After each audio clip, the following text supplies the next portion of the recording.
listening to the music and thinking it was like a really heartfelt song or whatever, and then like they find out what the lyrics really mean. And that's kind of what I'm imagining this goblin song, that goblin sound in the back is like, oh my gosh, you're so great. And he's like, I'm gonna kill you. Right.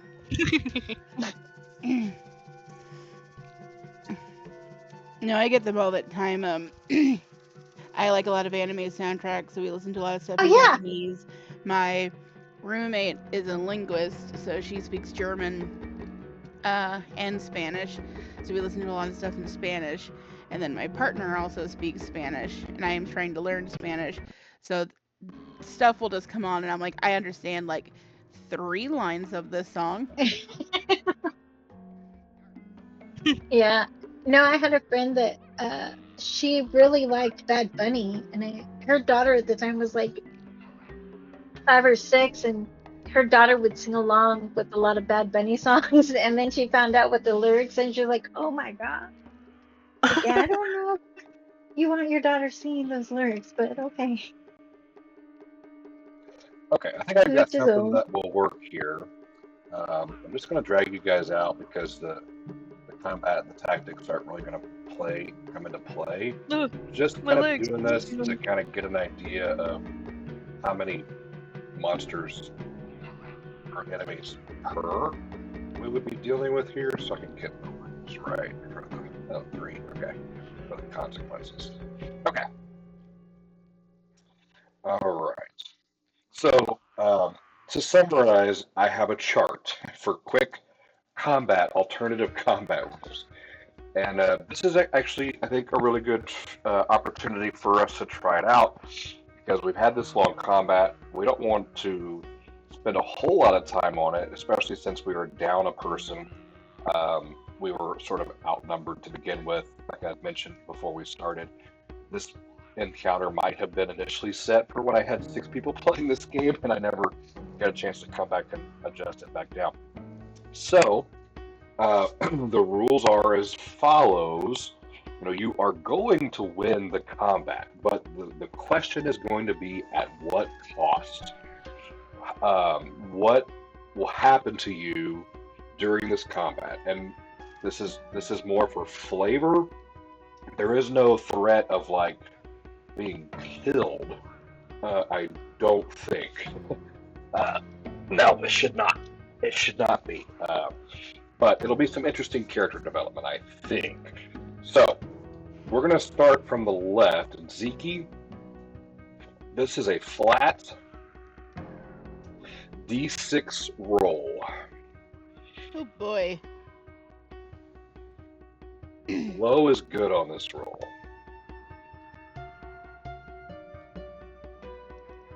Zeke's famously low roller. All right, hit ya. Oh, okay. The damage and effects that you walk away with after this battle are none. Well done. Yay!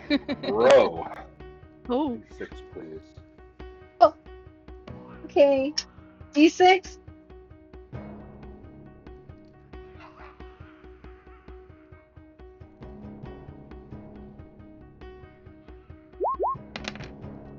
A 4. Okay. A 4 is going to be 2 points of damage per person. So that's 6. So you just take 6 points of damage. Not too bad.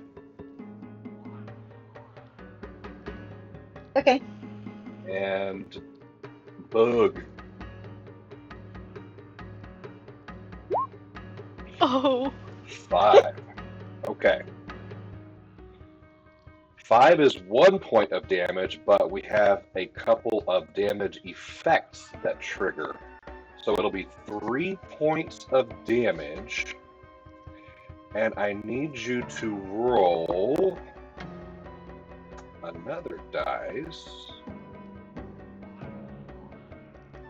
A d20, please. okay. 7. Until further notice, the injuries that you have sustained in this combat have given you the deafened condition. which is a -2 status penalty. And if any tasks or actions have the auditory trait, you must exceed a flat DC5 check. Roll it again, please. Another D20, please. Oh.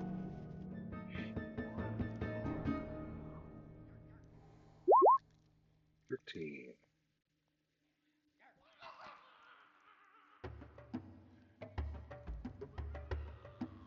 Oh, I just can't hear. Damn. That also knocks you on your butt, but it's just like basically flavor. Like they hit you so hard in your ear that it knocked you prone. But then the combat's over, and then you can just get up. So that one doesn't stick.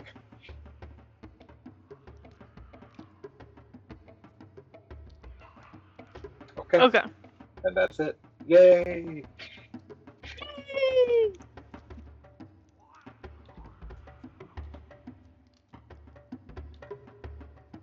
Yeah. You've solved my hobgoblin sneak trap puzzle. Do we find anything cool? Can we search the area? You certainly may.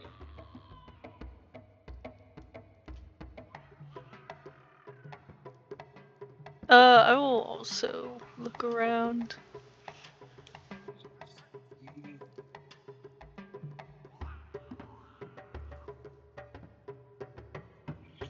Yeah. You can give me a is it perception check? I'll also do a perception. Sorry if I'm a little quiet. We're having spaghetti, so I'm trying real hard not to slurp into the microphone.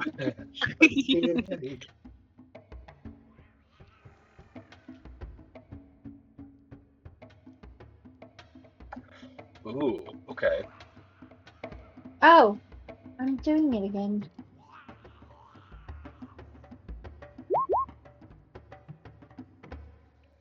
You Did you find roll for me? nope. I think that's what you whisper in your roll to me. 12, which is fine. Yeah. No, I can see it. Oh, The 12 or the 13? yeah, Bug. Do you see the? Oh, I think that's the player side. I So I see think the 12. 12. Okay. Oh Okay. yeah, the 13 does say to GM. Now that I'm reading it. Okay. Why is it blue though? That's weird. Well, and it has your, like, it had a little icon on it, so that's why I thought you had rolled for me. Hmm. Anyways, Yeah. You find 6 bloodstained, lightly bloodstained, gray and green ponchos. And upon further investigation, you realize that these actually are the gear or the garb of the Chernasardo Rangers. Which means a couple of things. That this group has been kind of successful at killing Chernasardo Rangers that they've come across.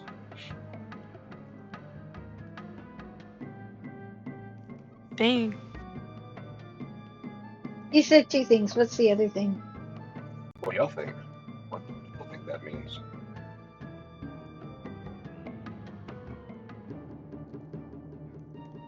I don't think the fort is full of rangers anymore, guys. Or if not, there's not going to be a lot of them left. Not as Yeah. many as we'd hoped. Though, amongst the garb, is there any like personal effects that if we do find them, we can return? Like any notes or rings or anything? Or they've probably been taken by the goblins? Yeah, you don't see anything like that. um, they're carrying some pretty worn out backpacks and bedrolls. Um, there is 9 times 6 or 8, 48 gold pieces amongst themselves and 2 alchemist fires.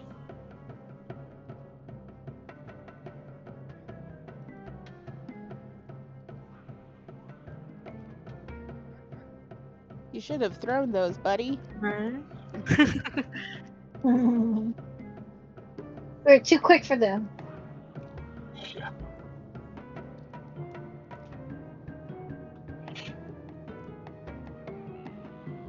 Okay.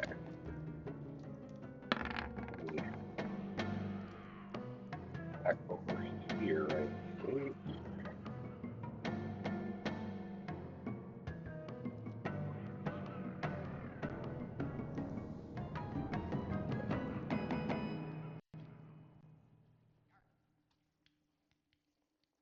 Reveal a little bit more of this map.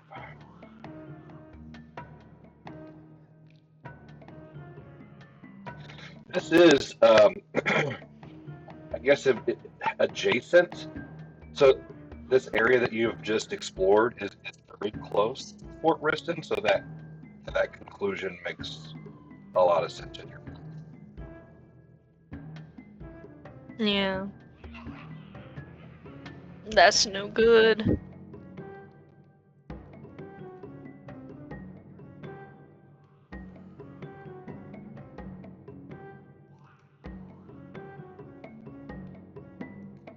All right. What do we want to do, guys? Um, I'd rather not try to take on the forts after having 2 combats in a day. Like, I still got some spells left, but if we want to do any safe forest travel, I can prepare some spells, like Pass Without a Trace, basically, in the morning if we want to be a little more sneaky. Um, or if we wanted to take a day and, like, make any potions and supplies before we head out, because I imagine once we get there, we're not going to be back home for a minute. Yeah. Yeah, that's a good. That's a very fair statement. So we might want to take like a prep 24 hours, because I really want to take a day to to craft the mender's soup that I want to make for Roe, because it gives you a +1 and it gives you extra bonuses to repair stabby when you drink it, and it's a 24-hour thing. So you can drink it in the morning and have the benefits all day long. So stabby breaks down in the middle of a fight and you go to repair, it'll give him extra health back. It's one of the reasons Okay. why I took that recipe. So I would need a full day to make that. Beyond that, I should be good, but it's something that I wanted you to have as a resource, because I knew you were getting frustrated with how much Stabby was healing when you were repairing, and I know we've leveled up, but it'll still add more. And I can make a batch of Yeah. 4. I technically already paid for the batch of 4, so I just need to say we spent the time to make it. So that way Okay. that's at least 4 days of like extra repairs. So if we know we're going into a fight, you can like just drink this and get the boost. So I wanted you to have that. So I don't know if anyone else has any prep they wanted to do, but that was something I wanted to at least do to make sure we had those Okay. resources.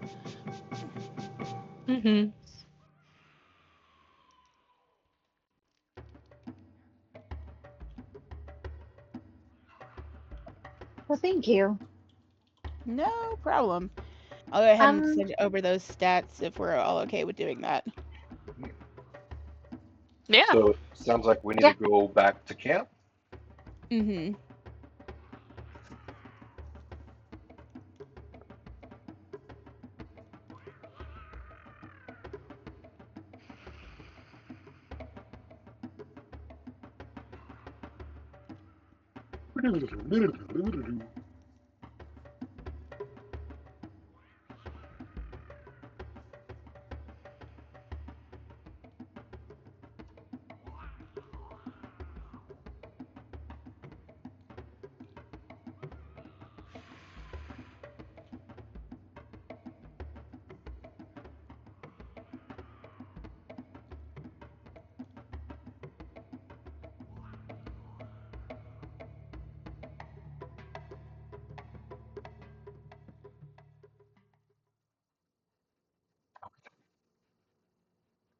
Back to camp.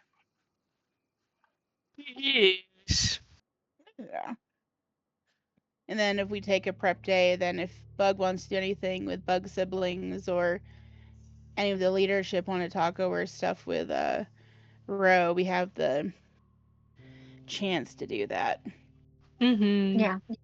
And then I'm going to put this in general, but we can take the 24 hours. It's 4 of these. And I had already rolled everything out in that downtime sheet, Gary, Yeah. and had spent the gold. I can re-roll that if you want me to. No, Um, that's good. You're good. okay. So four of these, basically, you get a +1 bonus to crafting checks to repair, and restore an additional 5 HP to items you successfully repair during this time. Now it takes like 10 minutes like to heat up and drink, so this is like an early morning thing. Hmm. You can't do it in the middle of combat, but it does last for the full 24 hours. Excellent. So we are legit going to spend 4 days gearing up, and if I understand it, it's not to get to go back and take like assault or even do anything more than to scout the fort, right? Right. Yeah. So I would just need because with crafting you need that full day, at least for me, because I don't have quick crafting for food. So I need a full day to craft for me, and then I'm good to go. But if we want to do some exploring rolls for a Yeah. couple of days, I can prep some spells for that. I just need to know what we're doing because unfortunately I have prepared spells, so I have to change on the daily. Right. I will say that within those 4 days, probably at the end of the 4 days, just in case anybody needs to make a last stop, um, Larry Showwise will depart at the Okay. end of those 4 days. Okay. I think the only thing Zeke with Larry will do is she'll give him a list of the uncommon food items. I mentioned before the journey bread and the last wall soup, and ask if he finds those recipes, if he could bring them back, because Zeke would very much appreciate having those because they have some good benefits. Right. Mm.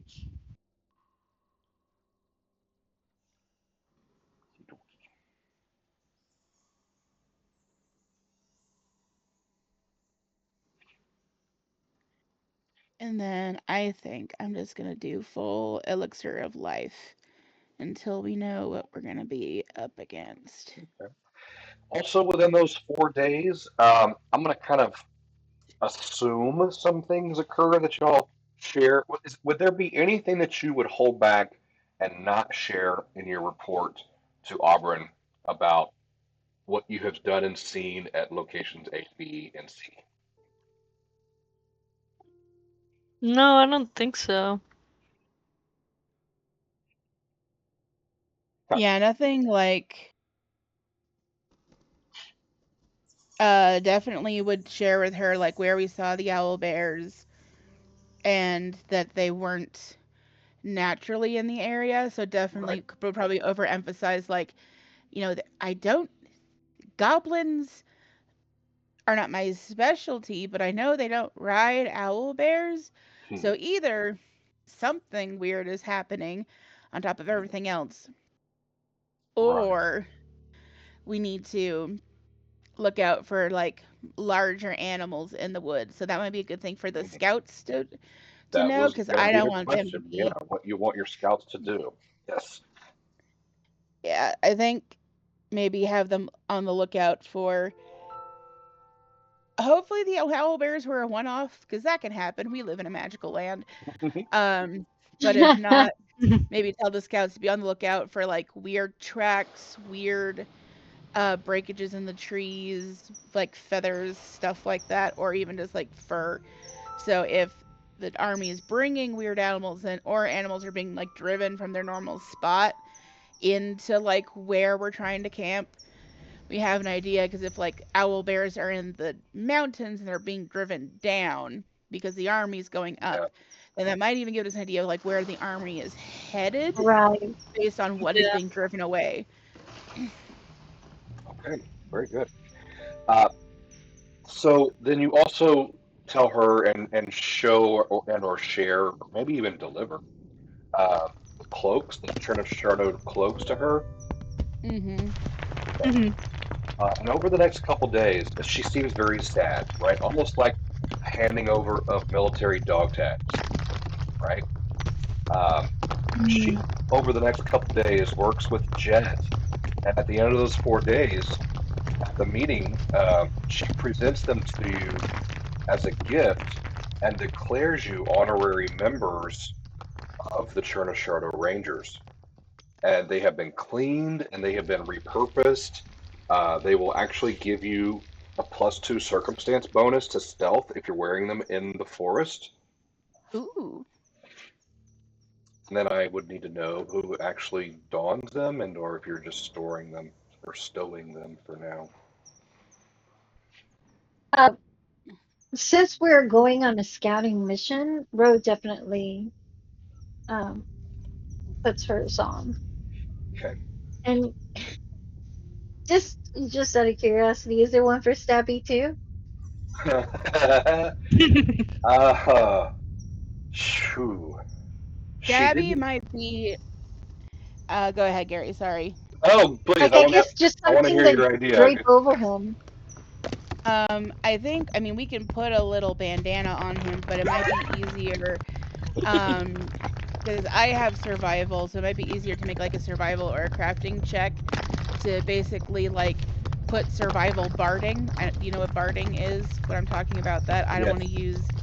Okay, like survival barding on the side of him. So if we look from the top, they'll see like twigs and stuff like that. So it shouldn't impede his movement if we make it proper barding. So that'd be like just on his top half, not get down into his knees.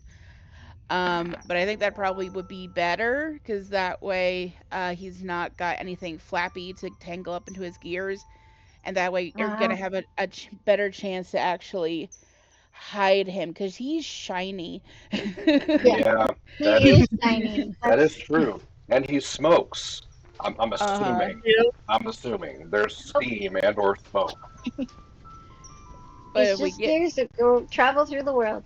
Bubbles, right? yeah, Right, Corey? It's bubbles and rainbows that come out of him. It's perfect Just listen, his cast exhaust is predator. sometimes rainbows, sure.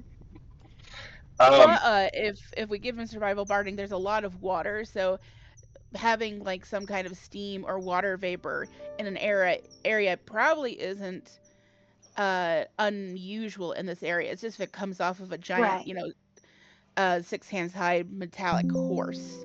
So if you don't mind him getting a bit Yeah. dirty, we can probably hide him better than with a cloak made for humanoids. so Yeah.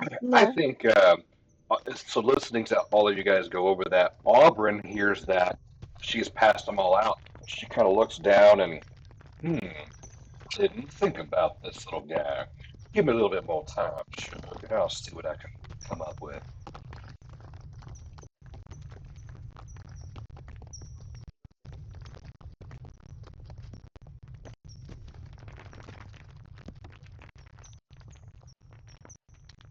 Sounds Thank good. you, Aubryn. So yeah, Thank Ziggy you. will solemnly put her cloak on and ask if there are any like special knots or anything that the rangers have that will make it so when if they find us, they're not going to be like, you stole our cloaks, pew pew. Yeah. Right. Yeah, of course, wearing these cloaks makes you a bitter target for our hobgoblin friends, but trust me, if you run into Charles Sardo rangers out there, they'll see you before you see them. They'll know not to attack one of their own. But she also, yeah, she says, go see Kenning. Kenning was tasked with making brooches for you all. They ought to be done by now. It's also at the end of the 4 days. And so, yeah, Kenning has this really cool gold inlaid brooch that sort of pins in and holds it up on your shoulder, and it's sort of like a badge, like a official badge, officiant, like a police badge. When you wear that and the green, it's like, yep, you're a Sardo Ranger. And Hmm. she's even engraved a little uh, banner, if you will, on it with the oh, what was our little what was our banner, guys? The little flag thing we used. Oh, Yeah. What was that called? I've got it here. Was the something something something the Vanguard. No, that's what we are. We're the hemlock? The hemlock banner, yeah. which now that specifically designates you as one of Auburn's Journal Startup Rangers. And uh, gameplay wise, if anybody is interested in a rank, oh my god, I'm sorry guys, it's Monday and my brain has been foggy all day. Um, multi-classing, Same. multi-classing as a Chernasardo Ranger, I have stats for that. You don't need to make a decision right now. Obviously, Auburn basically says the office open anytime, and I can share that info with you this week. I'll post it at some point so you can look it over. Yes. But yeah, so Give interesting. This doesn't act as like active armor, right? Its special ability only activates when you're in the forest, not in a cave inside the forest, but when you're literally in the forest, you get a +2 situation bonus to your stealth. Is that what I said a minute ago? Mm-hmm. Mhm. Golly gee, I wonder where we could find a forest. Mm-hmm. If only we had forest encounters in this in this adventure. Okay. And so let's say she presented you guys with your cloaks on day 3, realizes that she needed to make something custom for Stabby. She works on that day 4 with Jet, and they come up with something. It's not perfect, but it does. There are some hems involved and some fast cuts. It's sort of like a poncho. Well, they're all basically ponchos. Um, but for Stabby, it's sort of like a horse poncho, where there's a little hood where his horn can be inside, and it kind of like pushes it up to make it look like something's in there, but it hides his form, and it doesn't drag on the ground. So they made some serious cuts and what do you call it? Not modifications, but when it's closed, alterations to it to fit his form. What they didn't account for is whatever exhaust system Stabby has. So um, I'm gonna set a clock on Stabby's until you guys, come up with something a little bit better for him, and at which time it will either have become soot covered or pieces of it have kind of caught fire here and there, and it will otherwise be destroyed. okay. Okay. So, thank you. Say thank you. Yeah, Rose very appreciative of the poncho for Stabby. yeah. And a little something else, a little role play, because I think this episode is you're crafting and doing some role play. You're not in a hurry to get back out in the dangerous world, and I kind of get that. Um, let's move over to What? Kenning. Let's move over to Kenning for a minute. She's down. She has taken up residence downstairs in L2, uh, in the old smithy. I think is what it was. It's the Smith's tomb. Yeah. Uh, Heroes use this old wing to smith their tools. Right. Remember, it was full of gas and a couple skeletons. Y'all cleared all that out, and Mhm. it's under development, probably not done yet. But she's not wasted any time. She, in the time since clearing this out, has started digging an exhaust system back up to the surface to allow that gas a place to go, and as is very quick and close to getting this thing fully up and operational. And go in to see her,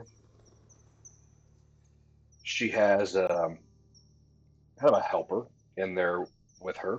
His name is Shmi, um, and she kind of barks at him when you come in. Yeah, Shmi, go on and get me another from the cafe. Like only Shmi, who has worked with her very closely, probably nonstop for the last couple weeks, even knows what that means. And he hustles off. Yes, yes, Kitty. And he totters off. Once you're alone, she addresses you. I just wanted to let you know we might have started off foul of foot, but I get it. I understand. I understand you a lot better now. I think we you'll never have any more problems from me.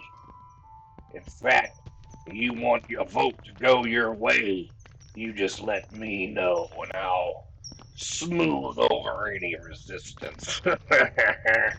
And you see that she's got like a cigar of some sort that she's smoking down in here, and it's still gas filled. Right when you walk in, it's not completely dissipated. It makes you a little lightheaded because you're not used to it, but she is perfectly at home, and she's working like a makeshift smith. She's got a fire going, and it's an explosive type of situation, but she gives 2 0 Fs.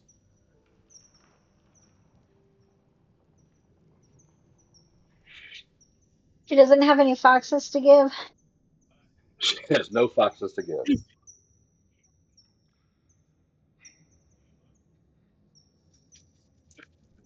No foxes, only badgers.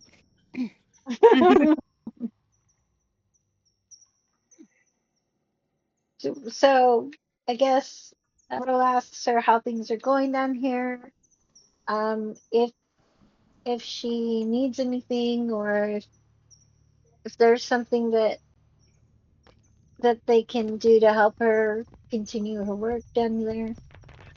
Yeah, we're working slow going. We're still got fungus issues.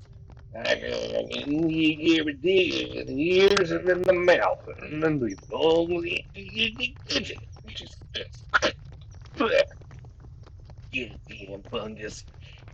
And they've got a couple crew working the dark tunnels. Yeah, what's his turtle nuts and bees is leaving. Gonna have to figure out a way to close it. Can't have any Darkland critters coming on up our creeks when we're not looking. Okay, what is she trying to close? Okay, well, the turtle's fine. if The you turtle hover, is if you hover over leaving. the torch in L1, that's basically what she said. Those are the items that are still pending at level 2. And she was just saying that since the turtle is leaving soon, we need to come up with a way to secure that location, so because we don't want any dark plant critters sneaking up on us when we're not looking. Oh, I thought she was saying that the turtle was a Darkland critter and we need to keep it out. No. He is. No. He is, Doug. He is. You best believe it.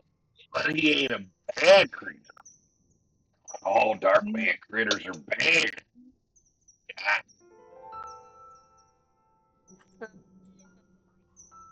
I'll have to tell Uh, my people this.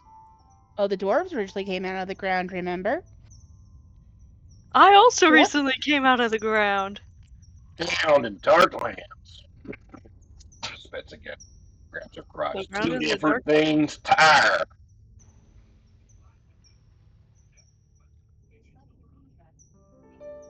That's what I was I'm thinking. sorry, what did she do after she spat on the ground? Crotch. Okay. So, all Um, right. So, I guess we can go over there and see what we can do to kind of reinforce it. Oh, Bug is gonna actually take Oh, the I staff made. pieces out of Stabby and hand Sorry. it to her and be like, I need you to melt this. Yeah. Okay. Shit. Going on the fire, bud. Yeah. They're going.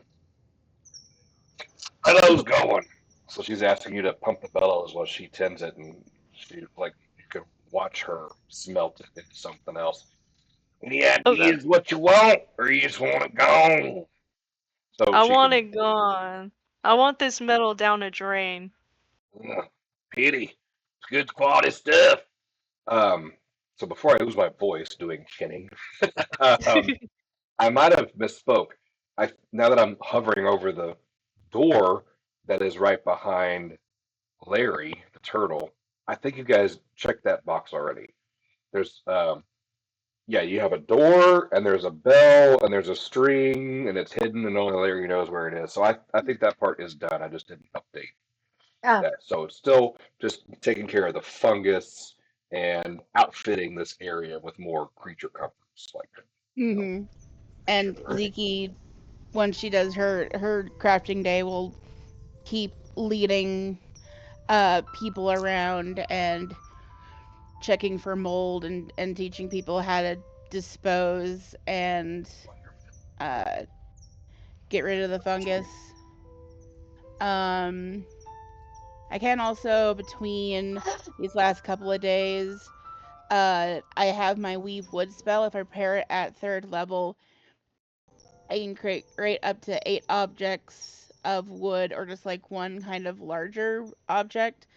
So if we want to kind of just reinforce the door or like put a hinge on the door before we reinforce it, Ziki can yeah, I can make one thing out of wood if I use the full spell of 3 bulk or less. So I can make a pretty significantly thick wooden door to put on the Darkland side before we block it off.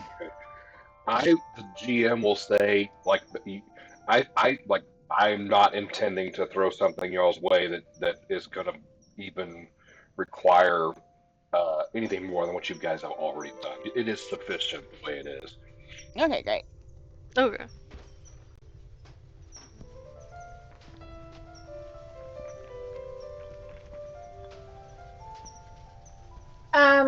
Ro wants to go down and check on her little gem pal. Oh, yeah. See how he's coming along. He's hungry. He sees you coming and he uh, dashes towards you, claws clapping at the air. And sometimes, you're still getting used to that. You're not sure if that's a good thing or if he's coming to attack you. But then when he gets close, he kind of does a little quick little double bounce and stops. And then his tail, his scorpion-like tail, starts waving back and forth like a dog. Uh, and then you can tell that he's in a friendly mood. Um, are you wanting to spend some time, like, But I think during these 4 days, she does spend a little time with him. Um, and he eats crystals, right? mm-hmm, hasn't So then had any she, in a while? He's a little hungry. okay. Well, we'll, I'll break some off the wall for him and give him some little From crystals. from where? Well, which wall? Um, the little I have I have a thingy for this. Hold on. Wait, I can do that.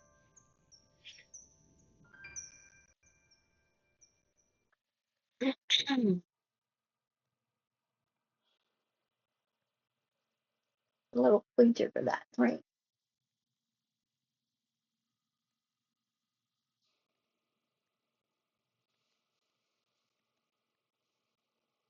Like this one right here.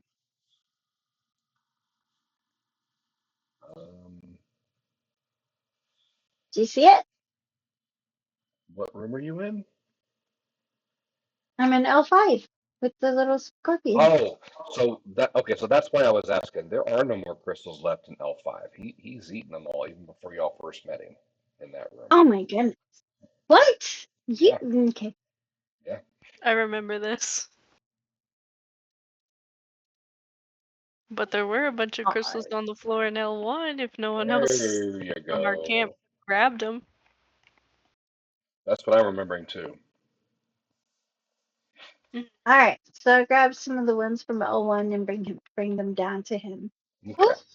is which remind me, who's my minion? My buddy in this place. Ooh, I don't know that I have that written down. Your follower? Huh? You can just grab one and rename it and start tracking it down if you want. You all have a follower, aside from the main people, that is. Um, there's a ton of them on the map now. Let's just choose whichever one you wanted. Well, kind of want it. Well, okay. Let's. Who can I make all dangerous? Put in a dangerous situation. While you're doing that, how many hours or how many days do you want to spend improving your relationship with, what's his name? We didn't. Oh wait, we did name him. I think I Oh, still what have was it his as name? Clash. I think you guys are going to get back to me on that. Yeah, I haven't had a chance to pick my followers, so this would be a good time to do Yep, it after Row. sure would. They Was are. this who you kept calling John on accident? Or you kept calling Reaver John, and then we were like, no, this guy's John now. It was someone we were fighting. Is Are this guy you? John? So Is there the are a crystal lot of John? there are a lot of people on the map. You're going to have to ping it, like hold your mouse down so I can see some um, circles indicating where you're indicating. I'm Oh, talking about the. that is the creature. Yeah, this is the Yeah. that's the see, but y'all, you had the opportunity to rename him, and I think you guys said that you'd get back to me on that, and I don't think we got back to me. So his Oh, name is okay. still this weird chillash and hard to say. Mm. His name is Oh my god, he's huge his now. name is Gale. His name is what? Gale. Gale. Like he's made out of crystal, like crystal Gale. Uh-huh. Oh, so Gale. Yeah. Change that. All right. Oh my God, that's really showing my age. Let me tell you. Yeah, I don't know what you're talking about.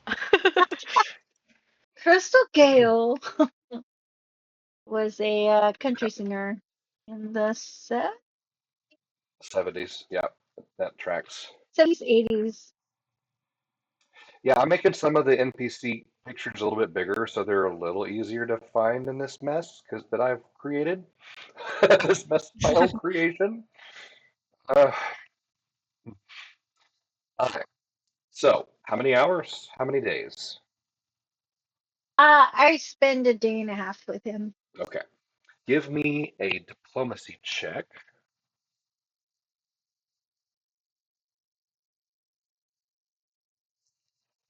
I had to restart my roll 20. So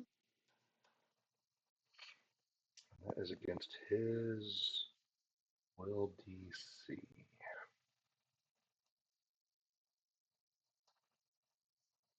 Not his best trait.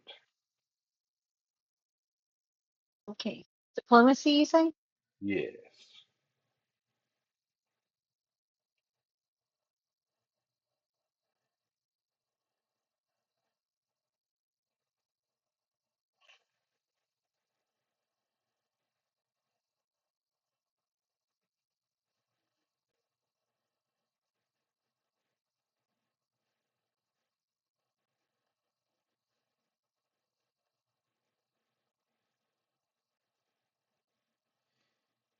Did it come across? Oh, I think my computer Oh, is like, no.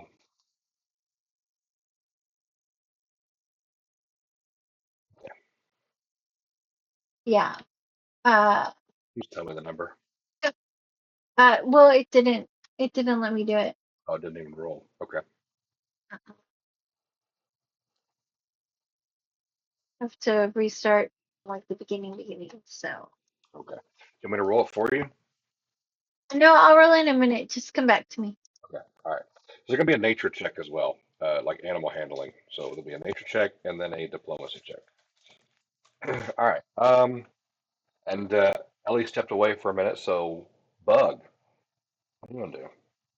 We talked about, what does Bug do in its downtime as Bug is starting to learn all of this interesting stuff about life. It's more to life He's gonna than hunting and slashing. he's gonna teach his people all about it Ah, because they also do not know much about the surface, and he's also gonna teach them manners, like how to chew quietly. Silverware is not part of the food. hmm, Plates are also not part of the food, and they need to eat. And whatever they are handed, they must finish, because it is what to do to be respectful. interesting. Okay. So unless someone like tries to stop me to correct me, they're they're all gonna eat now. Right. Do you spend any time like talking to like are you like a liaison? Do you spend any time talking to the um to the villagers about what to expect from the bug people? Oh yeah. Yeah. Do y'all talk about the I'll loss of probably the have queen and like the hierarchy, who takes over, what happens next? yeah. These Cirkies will probably return back unless they want to stay here to So, wherever our place is. whatever your highest roll is for either diplomacy or society, you can roll to see how well you fulfill that role with them. The role of being a leader? Yeah, of teaching them all of these things, like teaching them how to get Oh, along with the yeah. Oh, my diplomacy is better. NPCs and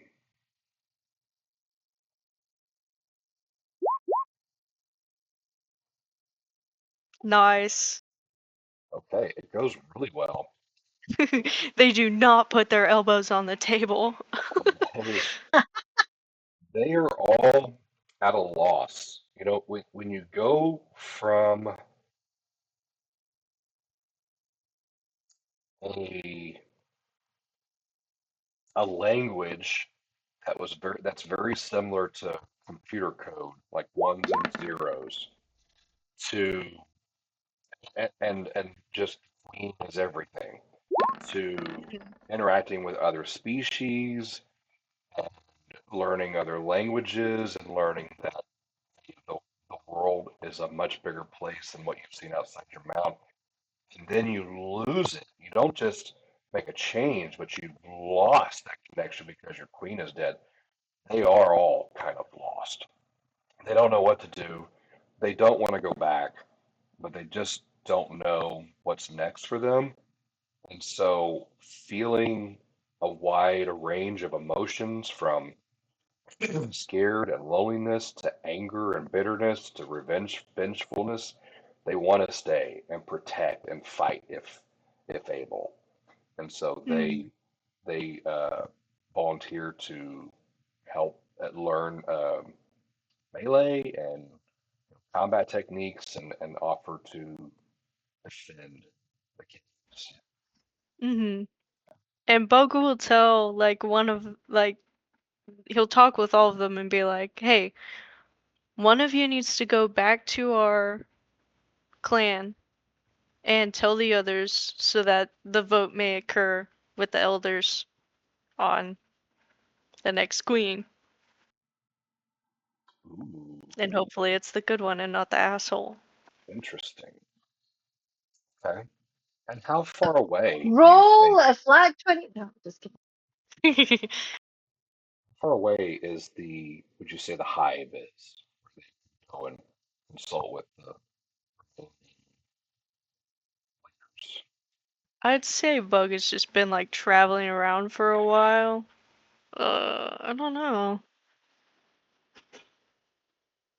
I'd say it's like pretty far from here and from like where all this chaos is happening. Mhm. Days, weeks, or months? What do you think? Probably a month. A month to get there. Okay, it's a month to get there, a time for them to do what they need to do while they're there, and then a month to get back. So it's going to be a while until that resolves, and that is one less Circe that is in our camp. Yep. Okay, I think I saw the rolls from Roe. Diplomacy roll. Well, the nature roll was fantastic. Let's see what we can do about that diplomacy roll. Okay, so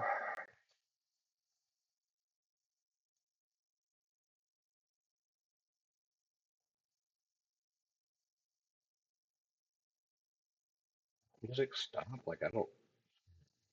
Yeah.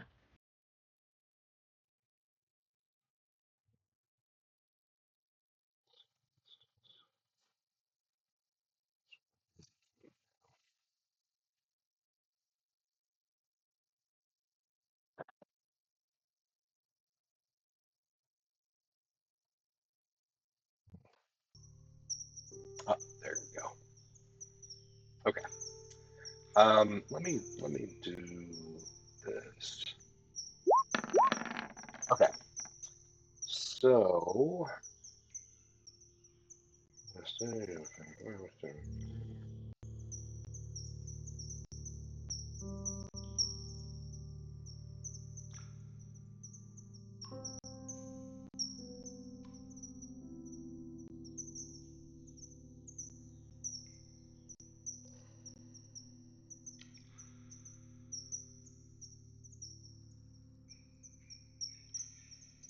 So that the target's attitude towards you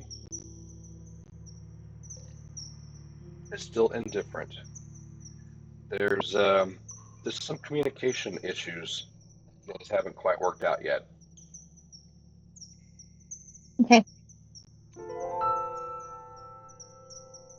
So, in me leaving somebody to help take care of him while I'm gone, what does that, I mean, what does that mean for that person?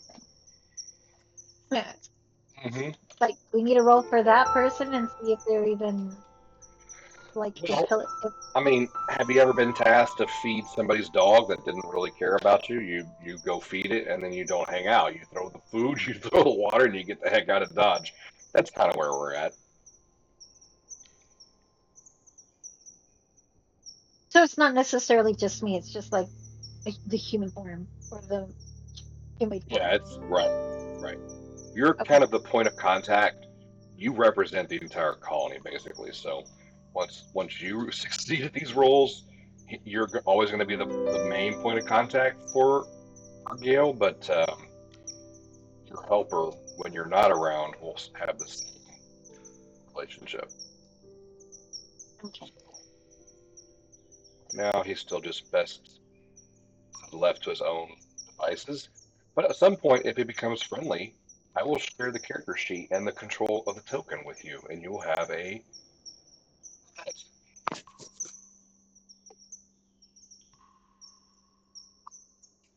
All right.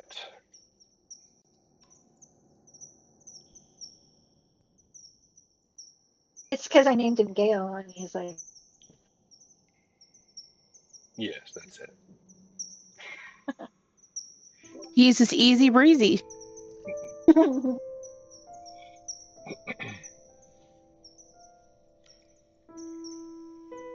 right. Any other business?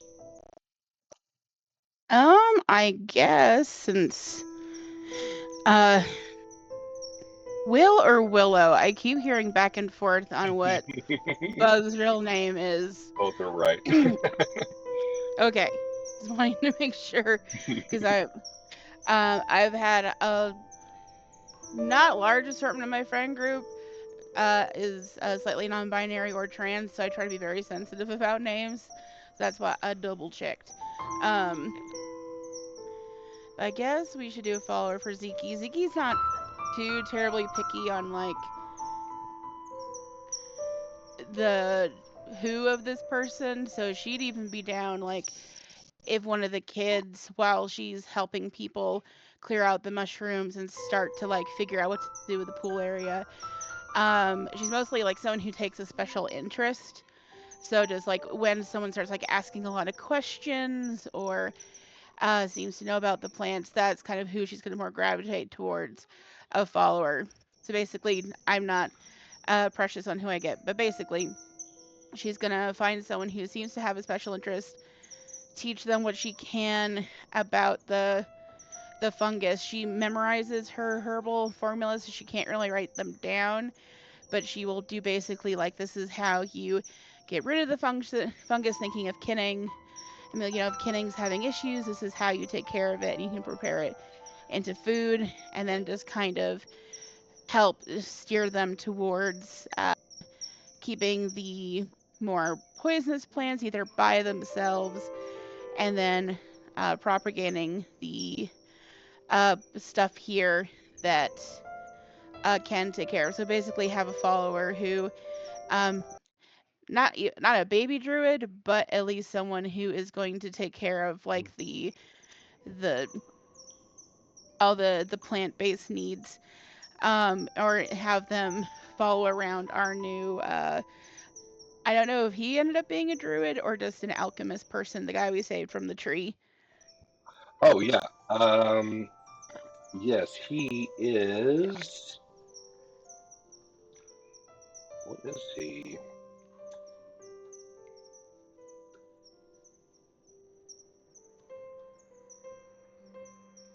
I have He's a his mystery. notes. Yeah. Oh, he is an elf. Yeah, he's an elf, a male elf, and old sailor are his two things. Um, so his expertise is an old sailor elf, in which he's an expert level 2 at. Okay. Then probably would tell. Um, we'll just say again, either like a little kid or someone who has. We'll call him Alfie with an A, so Alfie, because that's the quickest thing I could think of. Of just saying like, hey, if you're interested in things while I'm gone, you can talk to our alchemist friend. Um, but just don't play with anything I haven't shown you. Just focus on the things that you're interested in and keeping things growing. And remember, we do not help with the toads unless we have gloves on. Uh, so yeah, so basically what she would just kind of keep doing the bigger project she's working on while she's gone and making the pool area more self-sustaining. Okay. All right. Cool. Um, if you want to indicate a specific current NPC token on the board to represent this follower, I will give you control of it, and you can rename it, and you can change its race, and as it levels up, you can change its class. I think you said you wanted to be like a druid. Baby druid, ranger, just Maybe a druid. someone in the plant family. Right. Yeah, we can do that. There's lots of different ways to skin a cat in Pathfinder. Not everyone has to be a Right. druid. Right. Are these all the little kids up here? Yeah, most of I think they're all at K3. Mm-hmm. As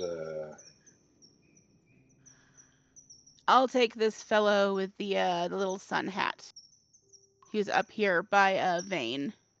You look like a gardening type person in K6. oh, the fish. Okay, yeah, the Fisher guy. Okay, yeah. Okay. All right. And what was his name going to be? Alfie, Alfie. Alfie. I Zeke. Okay. And I'll figure out what I want him to be and send you a little little paragraph, and it will only be a paragraph because I am not going to do my normal thing of giving everyone page personality. Right. I'm not a forever DM. I don't have problems, I promise.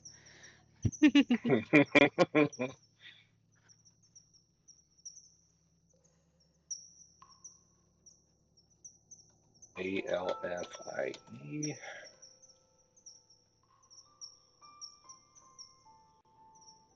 Okay.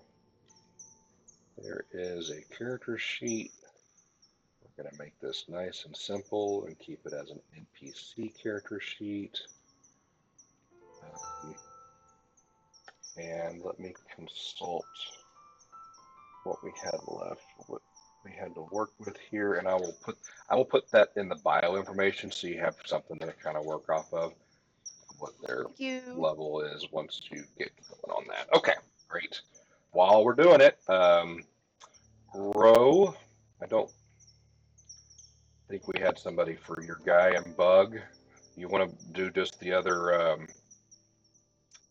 one of the Zekies, one of the Cirkies? Yeah. Well, there's four of them there in the room that you're in. You want to maybe three of them? Well, two of them look different. We had two options. Two. What do you call those? Alts. I'll probably bring my brother along. Where's he? Is he on the board somewhere? Yeah.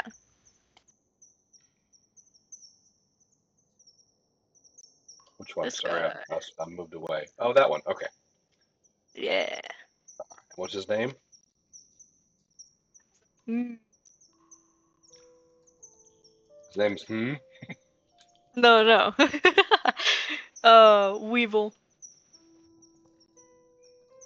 We. I don't know how to spell Weevil. Does he Weevil. have golden rimmed glasses and an annoying voice?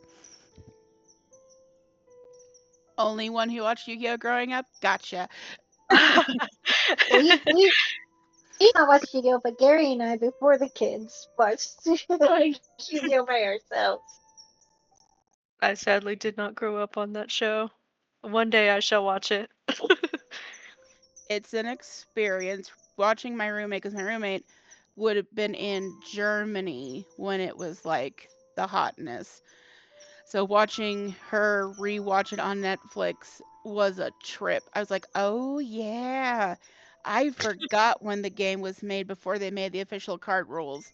You could just do anything." Yeah, you do whatever you want. Yeah. But it's good. If you enjoy Dan Green, that was one of his best anime. He had to retire, sadly, because his wife passed away and he had to take care of their Oh, kids. So he had oh, a really good career, and then it had to kind of come to a close. I think he's starting to take a little bit of work now that's been like 10 years and his kids don't need him as much, but he's a really good voice actor. I think he kind of like one of the reasons that show is so popular because he had such a good performance, but it's hmm. worth it just to hear his voice. He's also the voice of Mewtwo. If you've seen the original Pokemon Oh. movie, same guy. Oh, That's neat. interesting. Huh. All right, Ro. Rena, who's your guy? I think I'm gonna take Drake. Oh, is he? He's downstairs, isn't he? No, he's in the yeah, he's downstairs in L1. Okay. Did you say Mandrake? There he is. Of course, I named somebody Mandrake. Look, with all the screaming they've probably done in the past couple of weeks, it's fair. Yeah.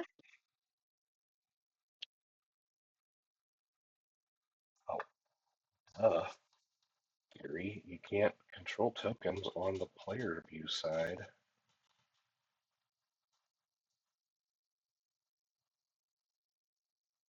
Maybe that's just like this.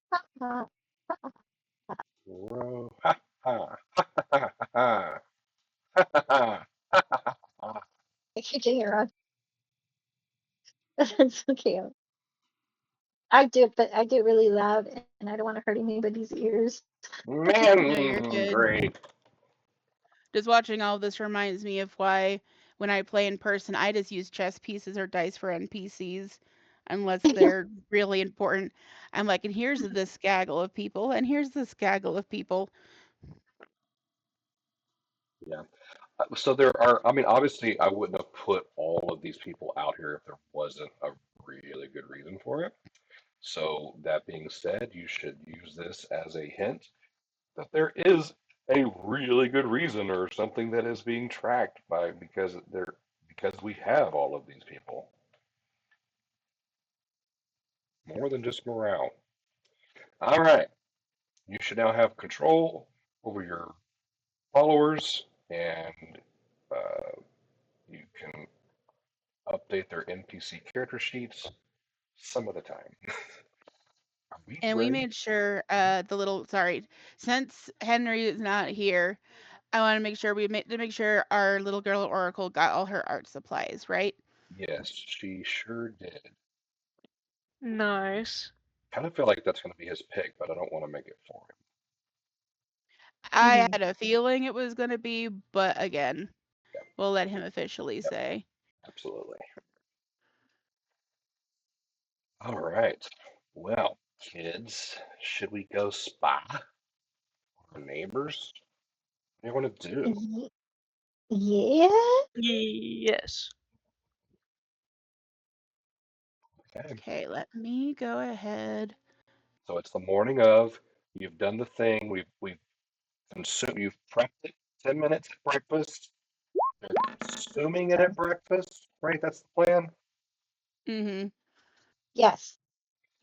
And what is it again? And Like, then tell us again what it, the. it's called Mender's soup.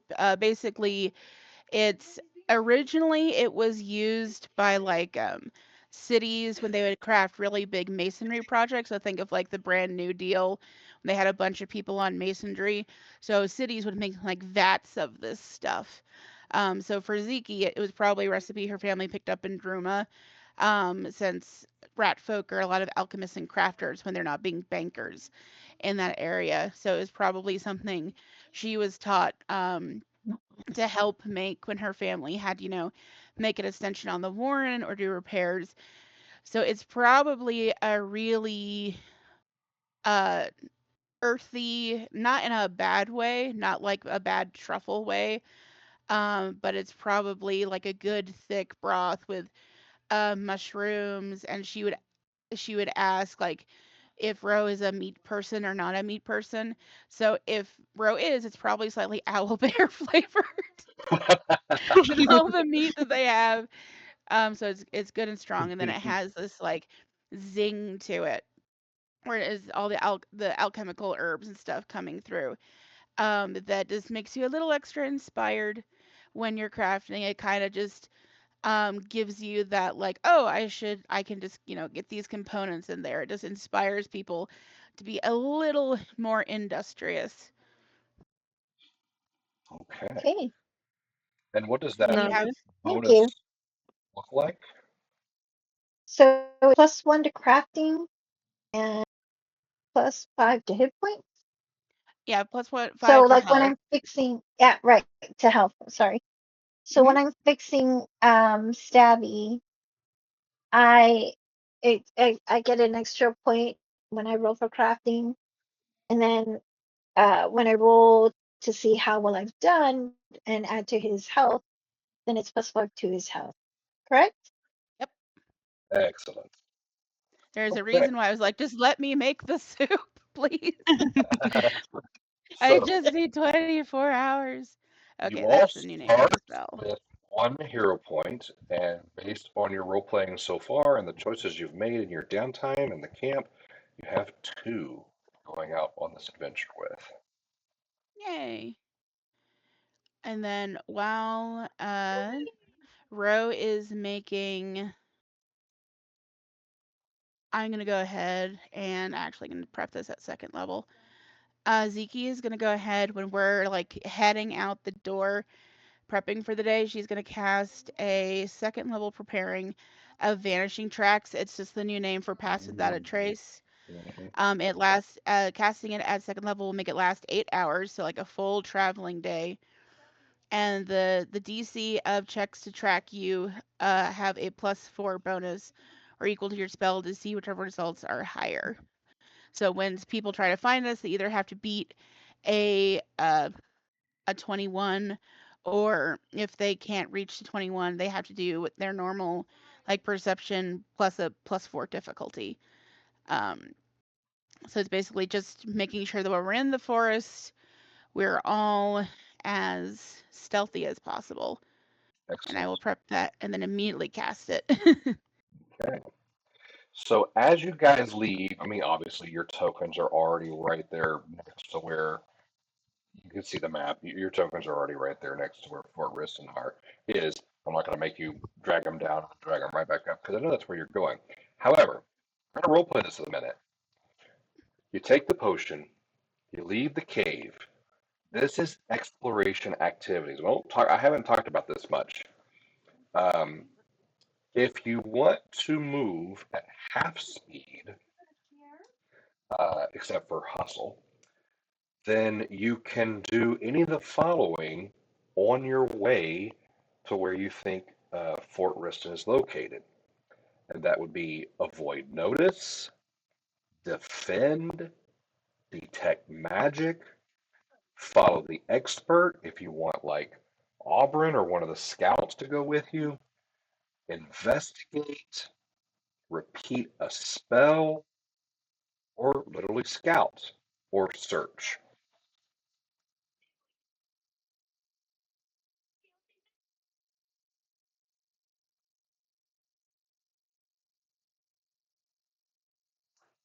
So I hear the hesitation and the pause. You're like, what the heck? Um, did did everybody don the Chernasardo cloak? Yes. Absolutely. Okay. All right, so that is already giving you a +2 to your stealth.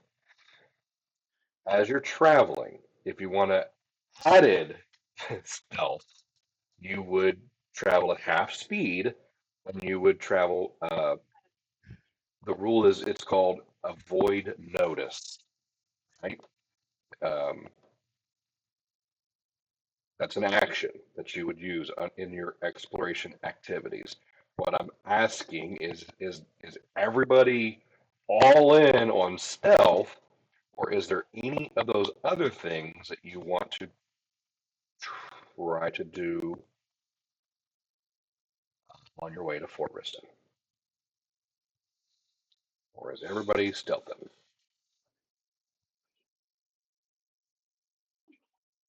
I feel Mm, like for me, stealthing is like is gonna be the way that Ro wants to go. But if Hmm. we are like itching to get there, then Right. she'll I go with don't what mind. everybody else I wants to don't do. mind going slightly slow because if we have weird animals and we have hobgoblins trying to catch people in a trap, then I think it will be a good idea to um, do our best and not get noticed. Sorry, I'm still trying to pick my spells for the day. So if I sound slightly distracted, I'm just trying to make sure I have a good combination of stuff I can use in the wild and other such things. I think I'll go ahead and stealth too.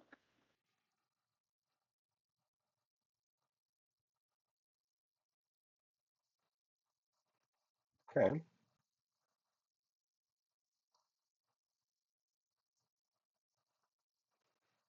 Okay. Yeah, that looks good. Then I will send you these spells, Gary. And the bonus spells you're seeing, they're just for my staff. They're just so I don't have to look them up every single time. Okay. So this little measurement stick that I'm dragging out represents 10 miles. Okay? So we're Okay. going to call it just 10 miles takes you to the location you were at where you fought the Hobgoblin Patrol, and the Fort Ristin is within 10 miles after that. So 3 miles per hour is regular walking speed.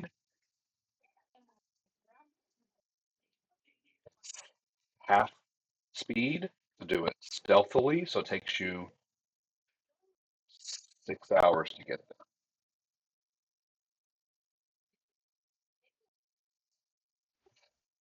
there. Okay. And so you would have known. I want to preface that by saying you would have known this. You would have spent time doing this at the command center. This changes any of your strategy because this is now like we left early in the morning, ate our breakfast, and went at first light, right? Because all this and then get back in the same day, we're gonna be pushing it now, right?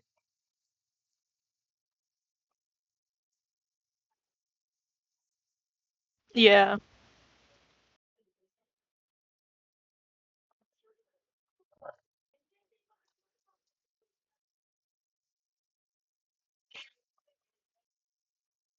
But you do get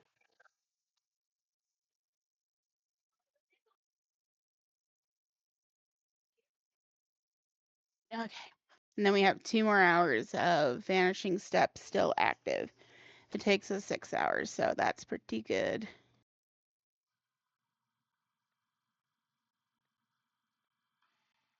Oh, I should have copied and pasted you guys while I had the chance. Hold on. Which is why you can't see anything but a big gray blob.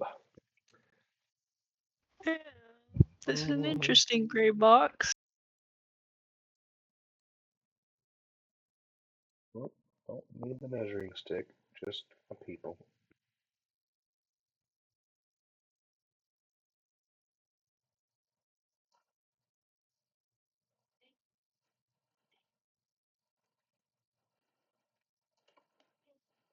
There you go.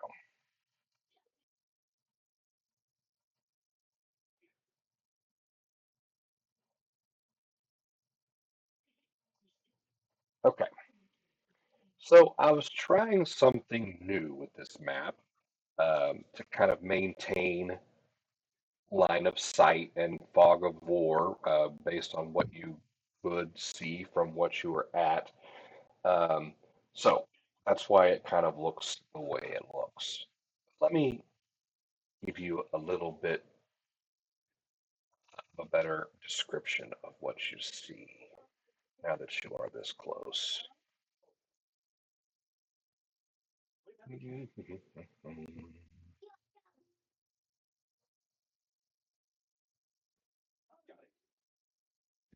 Just gotta make sure I'm in the right book.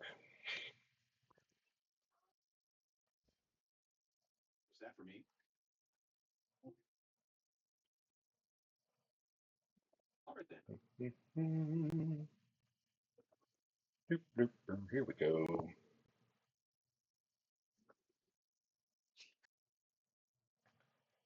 All right.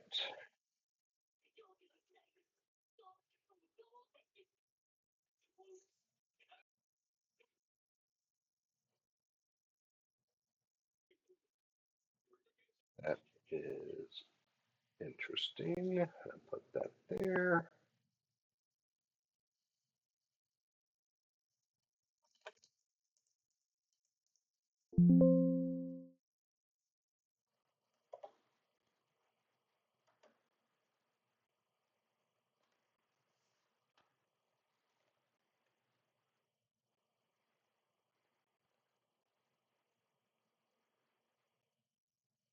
All right, here we go.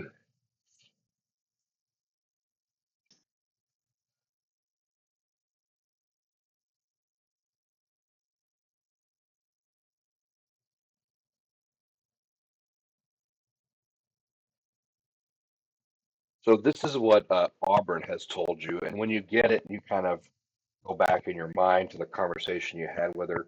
She tells you that this is one of the Chernasardo Ranger forts.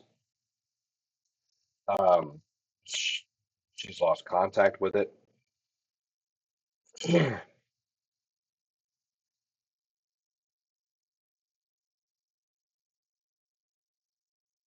It is one of the oldest structures in the southern Fangwood. The large fort was constructed by a regional governor named Abdel Ristin during the Ever War as a show of force to the rebellious foresters who, even in those days, flitted stealthily beneath the Fangwood's canopy to show they would not be cowed by this massive structure within their forest home. The rebels um, then used the fort as their own supply depot, and it was ultimately forgotten by those outside the Fangwood. The Chernasardo Rangers have occupied Fort Ristin for decades. This fort marks the easternmost edge of the Chernasardo region and provides an excellent staging area against Malthuni forces invading the Fangwood from the south. The Chernasardo Rangers are not experts at diplomacy, but they've realized that Fort Riston's stately guest rooms are good for impressing potential allies, such as druids from Crystalhurst or influential representatives from the Nermanthi capital of Cameron. The fort's four stout towers, large keep, and sturdy walls provide a formidable defense. But as you get there, you can see a recent siege by the Iron Fang Legion has changed that.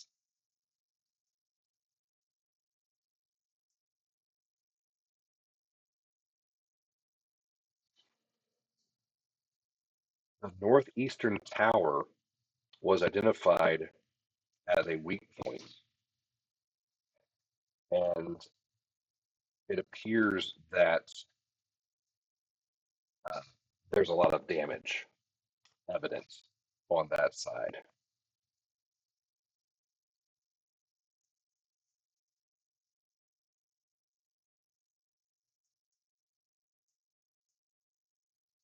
But as you approach to get to kind of where you are on the map here,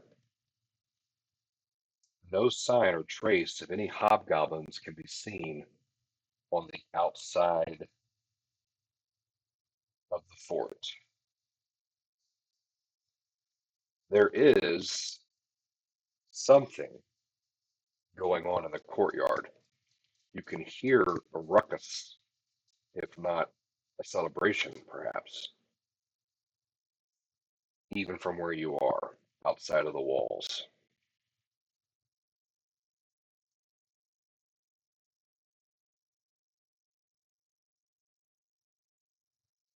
Fort Riston is constructed from weathered blocks of smooth gray stone. The exterior walls are 3 feet thick, while the interior walls are 1 foot thick. The mortar between the stones is discolored by a dark, tenacious mold and a creeping vines crawl up the fort's exterior, particularly in the deep shadows between the western towers. The walls of the fort are 15 feet tall. Walkways run along the tops of the walls, accessible by tall ladders. The towers are each 45 feet tall, and each is topped with a crenellated battlement and a trapdoor leading down into the tower.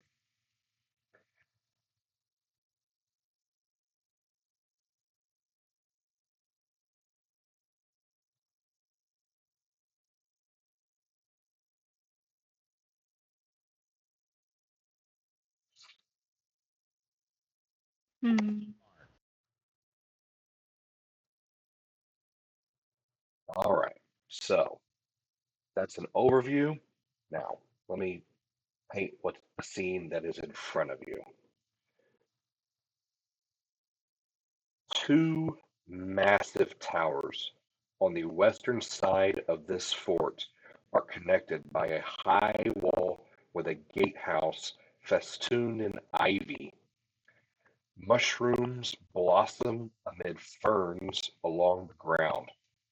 The wooden double door to the gatehouse is banded with iron, but one door stands slightly ajar. The gate wall is 20 feet high and contains the double doors leading into the fort.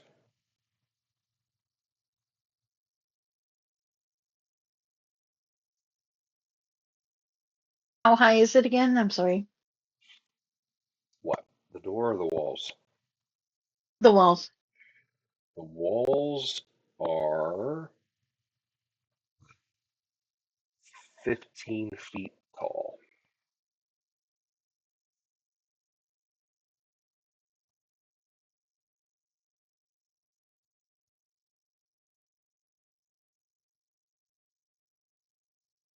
Hmm. So we're on a scouting mission. That is So, right. So that reminds me. Thank you for reminding me. Roll stealth. ugh,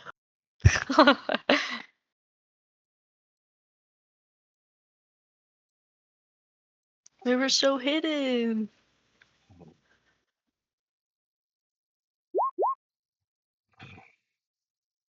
Oh, 22 for Row, 6 for Bug. I'm going to pick a number between that for Zeke and roll something over here. Oh, there's Zeke. Hey, and it was between. That's actually the number I picked in my mind for you. Okay, where's my dice? stomping around on all the sticks again. and Dainty, what are you doing? I know. All right.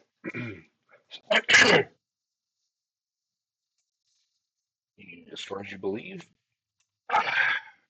you are cleverly stealth.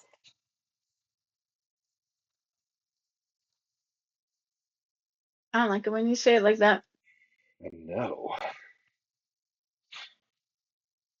I think I'm being so stealthy right now. Splashing in all the puddles. At least you're not leaving tracks. Like you're leaving splash marks, but you're not Mhm. leaving tracks. True, true. Okay. So I feel like maybe we can like try and go around the fortress and see if there's like a hole, a chink in the armor, where at the very least we could peer through to Yeah. see. Somewhere just to see what's going on in here. Okay.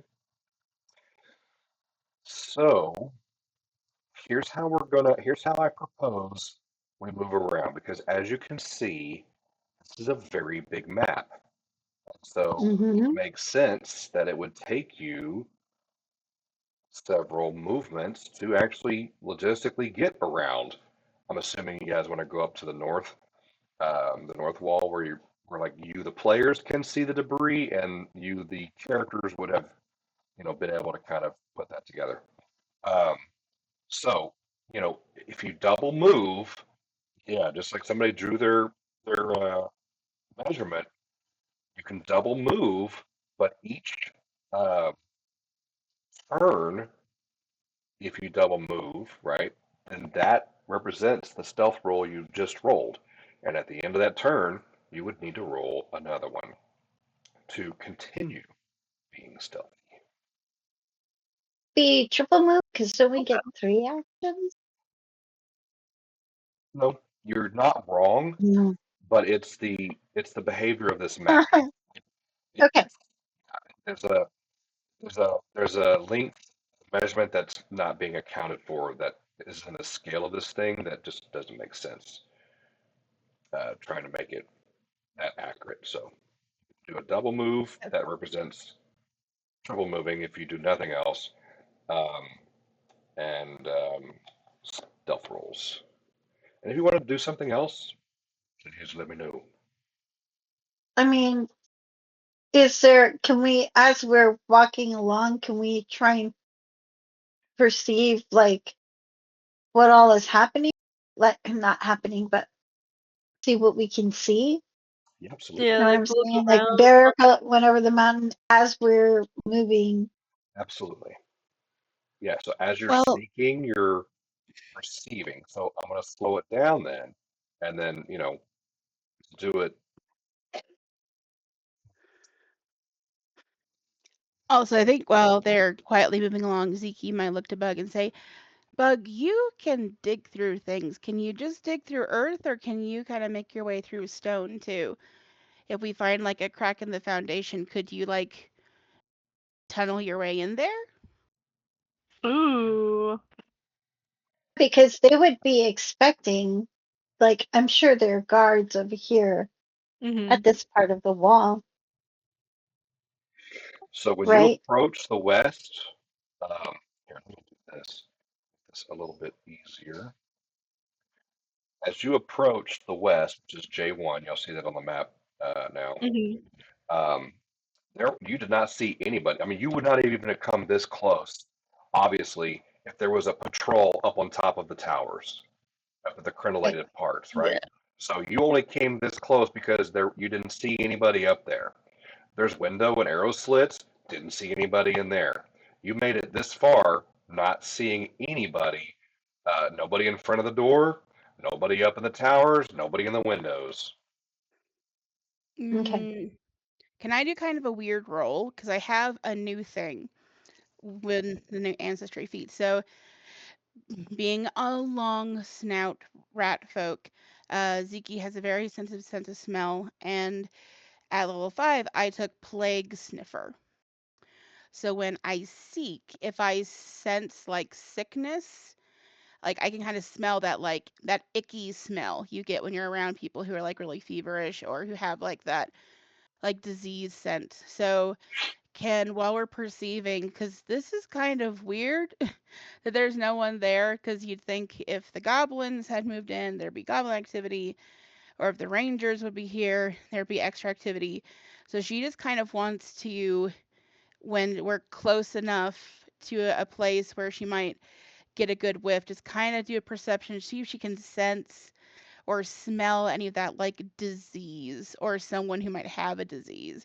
Because in an abandoned place Oh, that's this unguarded is making her medicinal person be like, oh no, did something happen Mm. here? okay, yeah. Like, is there a plague or something? So Okay. she's gonna be like trying to smell to see if she can like usually the main thing is if someone's within her imprecise sense like 30 feet and they're diseased, she can kind of smell that on them. But for flavor's sake, she's like literally like when you have like pigs sniff for disease or bombs or things, that's kind of what she's doing to see if she can smell anything funky in the air. Hmm. I like it. And what skill is that? Is it like a perception?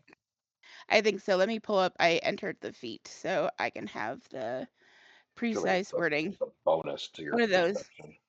It's one of those fun little yeah, it's not a bonus. It's just I can attempt a perception check against the Oh, plague's DC. oh, okay. Well then, I'm gonna give it a situational bonus because I like the concept and the idea of this. So do a does any other skill make sense other than perception to you? Not really since it's smell based. Because if I Okay. were looking for like signs of sickness, I could think of maybe my herbalism lore. Or now that I'm trained in medicine, but I'm more like this is more Yeah. like a olfactory Right. animalistic thing I think that's going on. Okay. I'm still gonna give you a +2 situational bonus on this roll on your Cool. perception check. So let's see what you can sniff out here. So with the +2, that's 23. That is a really good roll. Nice. Um, you, hmm, I kind of get this image of a sense beyond sense. Like when they've ever tried to describe or put the viewer, us, the audience, in the mindset of a dog, how a dog uh, um, experiences smell, right? Mhm. They kind of navigate through walls sometimes and around corners, and it's a sense more than just smell. It's hard to explain. It's almost Mhm. like echolocation in some ways. Um, so that's kind of what I picture. You're targeting beyond front doors. For a second, you get something that is not plague related. You're so focused on that specific thing that you almost miss it. But you realize it's drink, fresh drink, mixed with some sour drink, but fresh drink. And then that goes away, and something a lot closer overtakes all of that and overtakes all of your senses and comes to the forefront. Sense is located right in front of the doors, and you're getting a sense of something in the air that is like invisible to the naked eye, um, maybe spore kind of related, um, and then as if to confirm that hypothetical, you see some weird plant growth in this corner over here, just outside the door. Is that pinging? Yes. In front of you is a plant that you don't recognize at first. Okay. So after Ziki does her little sniff, she's gonna like hold out her arms as best she can. Luckily, we have only one big person in the group right now.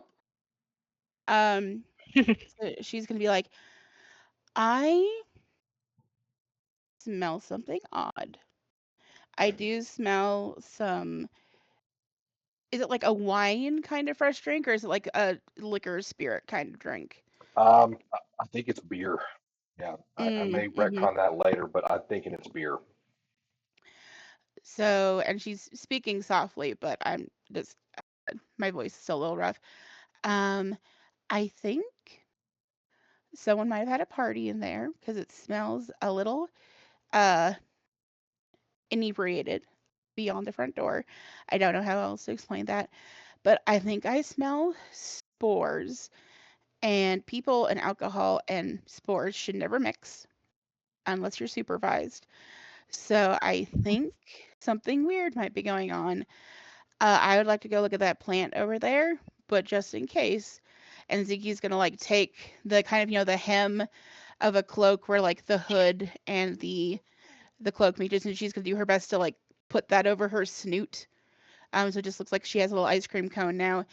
Um, and to say I would prefer if while I look at this thing, everybody cover their mouths. I know Stabby doesn't have to worry about that, and maybe not Bug, but you and I definitely have to worry about it, Ro. So Okay. And do so your Ro best. puts the poncho over her mouth. She kind of does the same thing that Ziki does to protect herself. Okay. Bug will do the same. And then they're animal handling gloves, so she's gonna take out those extra thick gloves I bought a while ago, just in case. And she will very gently have to zoom in. Enhance. Very gently go over to that plant. Probably keep like at least 5 feet away, like when you're driving. I'm keeping a person's length away from the car to get a better look at it, Okay. just to see. Like, are we talking about flowers, spore pods? That looks Looks a like a little more bug eater. jungly than it should be. Yeah. Um, so let me tell you a little bit It's like the name of a Pokemon. A weeping bell? of what this looks like. Yeah.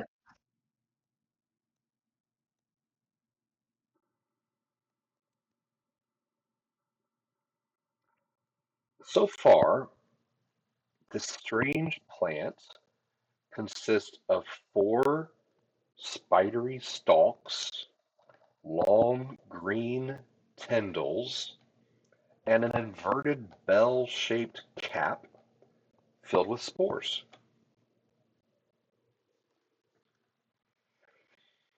And when you get that close to it, dang it, I keep losing my character sheet here. I'm going to need you to When you do get close a to it, it fortitude gives you like save triple the strength. with advantage. Did you say a fortitude save? Sorry, you muffled out a little Yes. bit. Fortitude save Okay. with advantage. So, Wee. well, +2 because of your prep work. Okay. I'm gonna use a hero point on that. That'd be embarrassing. There we go. Ooh, there we There go. we go. Okay. So, as if in response to your presence, when you get within 10 feet of it, it makes a noise. Something happens, um, but you don't see anything. You think for a minute, well, maybe it's done this a few times and it's just out. And for the moment, you feel fine.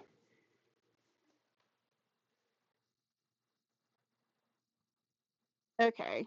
Um, and since I'm still pretty close, can I do and this doesn't look like a fungus, right? It just looks like a non-fungus spore plant. Hmm. Okay. Then I would I like would to say it do looks like a medium-sized plant creature type thing. yeah. So can I do a recall knowledge with nature to see if I can figure out what this is? Absolutely. That is the exact thing that I think makes sense to roll for this guy. Hitcha. Ooh, a 19. Okay. Hmm. I will give you three pieces of information, and you can tell me what you would like to know. So that on these recall knowledge, there's no way to do this except to like metagame a little bit because that Mm-hmm. way that is what your character is getting out of that knowledge check and that remembering. So just for game's sake, I'm like literally, what would you like to know about this thing? I will give you three Uh, pieces of no, you're good. information. So I'd either like to know the species of the plant or if it is a creature. So like if this is like if it looked like blueberries, you're like, oh no, these are crowberries, that kind of thing. Hmm. Or if this is like a creature hiding as a plant. So either like if plants, what plants? If creature, verify it's a creature. It is a Um, creature. okay. Um, with the stalks,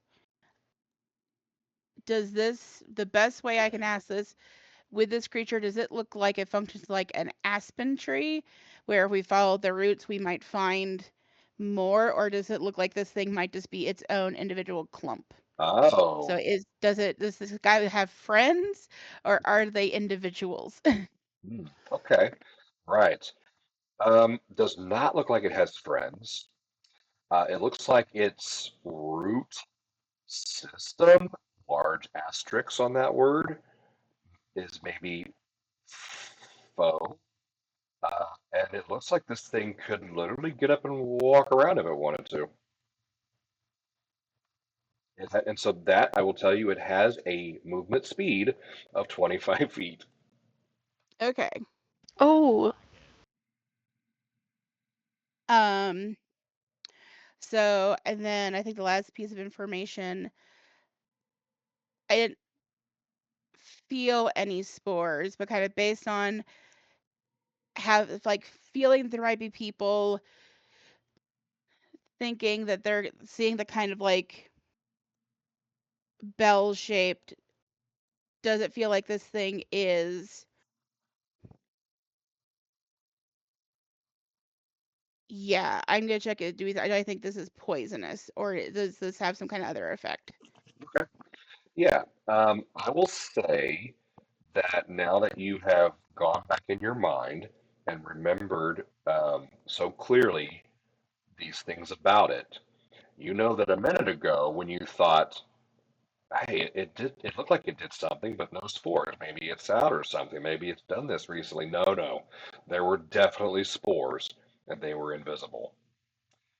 Um, and as a little freebie caveat on that, you think hallucinogenic or Ooh, poisonous, one of the two. okay. Ooh. Then this is not to be mean, but just because this is the kind of druid I am, then I think she's gonna put her hands on her hips and go, "Hi, friend. Can you please not do that again? I'm gonna speak with plants with my plant empathy." Oh, okay. Hmm, interesting. Okay, roll that. Is that a nature check?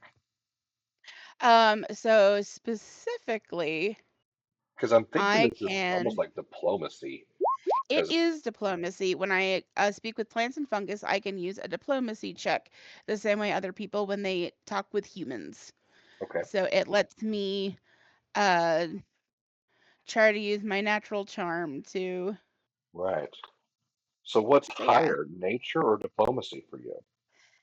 nature definitely because that's a 13, but diplomacy is still an 8, so it's not awful. Okay. So then is it fair to say that you're using your nature role for diplomacy in the situation? You can let me do that, but I can also just use diplomacy because I'm treating it like a person, not a Yeah, object. that's a good point. I will give you a hero point for all of that. That was fantastic. Then yeah, let's see that diplomacy roll Okay. and his Hey there, resistance. little buddy. Let's be nice. Hey, Nice. Okay. Um, leaf druids are so cool. I cannot recommend them highly enough. that is 10 points, so that's a critical success. The plant's attitude towards you, as improved by 2 steps, it is indifferent. So it's like, mm, eh, you get, if it could respond back, it would be like, whatever. I'll take that. Have you been here long?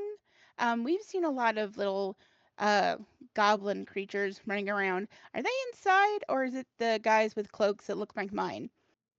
Mm, neither, baby.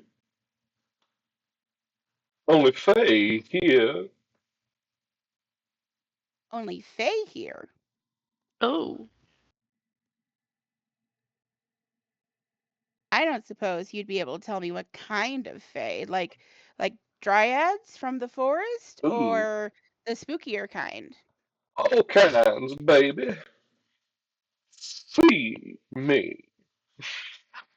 I couldn't help myself. That's the kind of this is the kind of the thing it is, by the way. It's a Basidiron. I don't know how to say that. Basidiron? Basidiron. Oh, But this one in particular is its name is Audrey. Mhm. It's a cool green mother from outer space, and I'm bad. Um, If you willingly partake of my spores, honey, I'll grant you a vision of what I've seen in the courtyard. That's if I concerning. If I do that, do you promise not to get up and eat me? Oh, I promise, baby. You promise not to eat my friends? Oh, got me. I'm so bad. Okay, baby, you win. I promise not to eat anybody. Okay, give me just a second. So Zeke has been making weird gesticulations around the plant and looks back Yeah. and Yeah. says, I am going to let this plant cover me with spores for a good reason. Don't panic if I start doing weird things. Just help me sit down and talk me through it. That's all I ask. Um, Oh, So good. and she'll take the little makeshift cover off her muzzle and just kind of open her arms and be like, okay, I am a willing participant. I can't wait to see what Mm. these Fae oh look like. God. Oh, just breathe in, baby. Just Bugs just breathe. gonna give Just Ro a breathe look. in like those vision quests that she had with her elders. We'll just try to just. She's home. She's with the elders. This is perfectly safe. This is not going to end badly at all, like her cousin did. Roll a d6.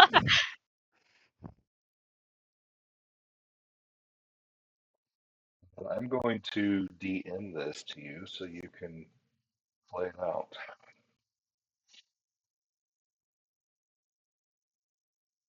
1d6.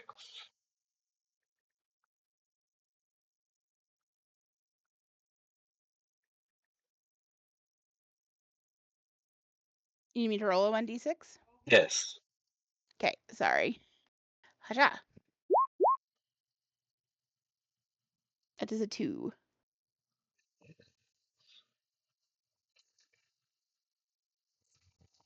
Let's see here.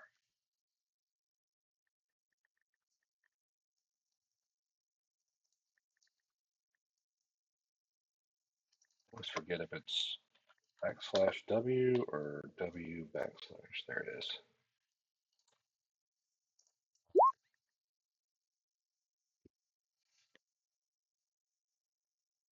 Uh, were we supposed to see that? What do you see? Okay. Okay. Action to attack the Uh, floor near you. Oh, With your weapon. um, no, that was but you don't see. actually, you don't, yeah, you can see that because that's, I don't know what that is. That's actually not what I sent her, Yeah. but that Okay. does confirm that she did get the whisper correctly. I don't, Yeah. so, So before any vision comes into Zeke's head, Zeke's gonna spread her arms wide. She kind of gets this look of like, this will be fine.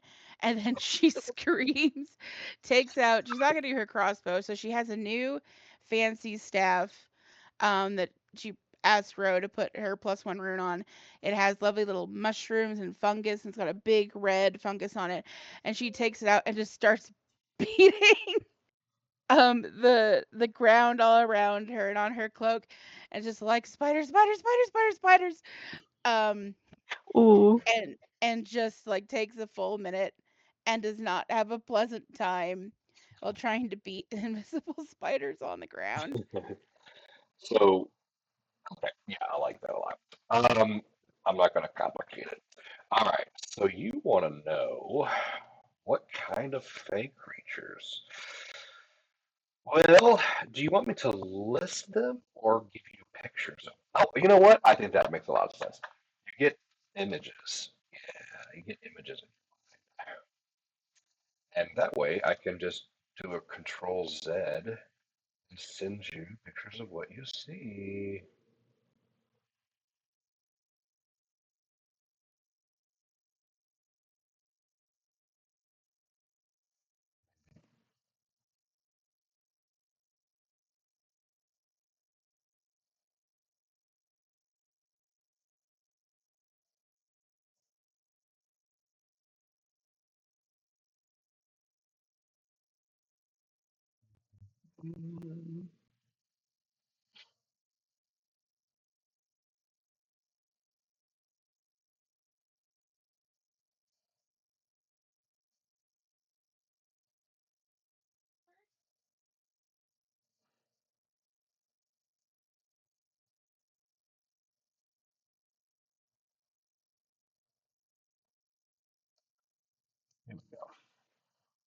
Oh,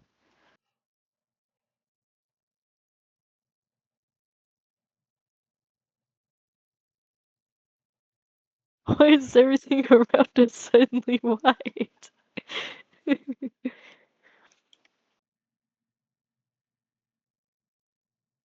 Okay, so I see that. Oh boy. Oh,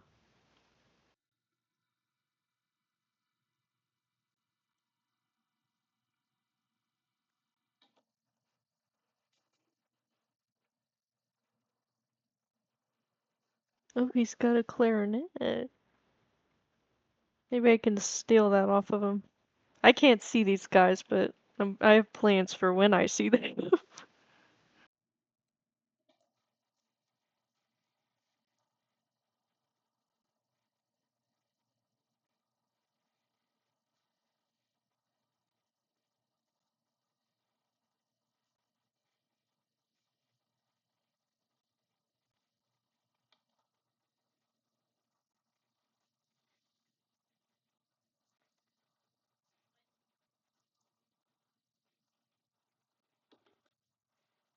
Okay, I think that is a good start.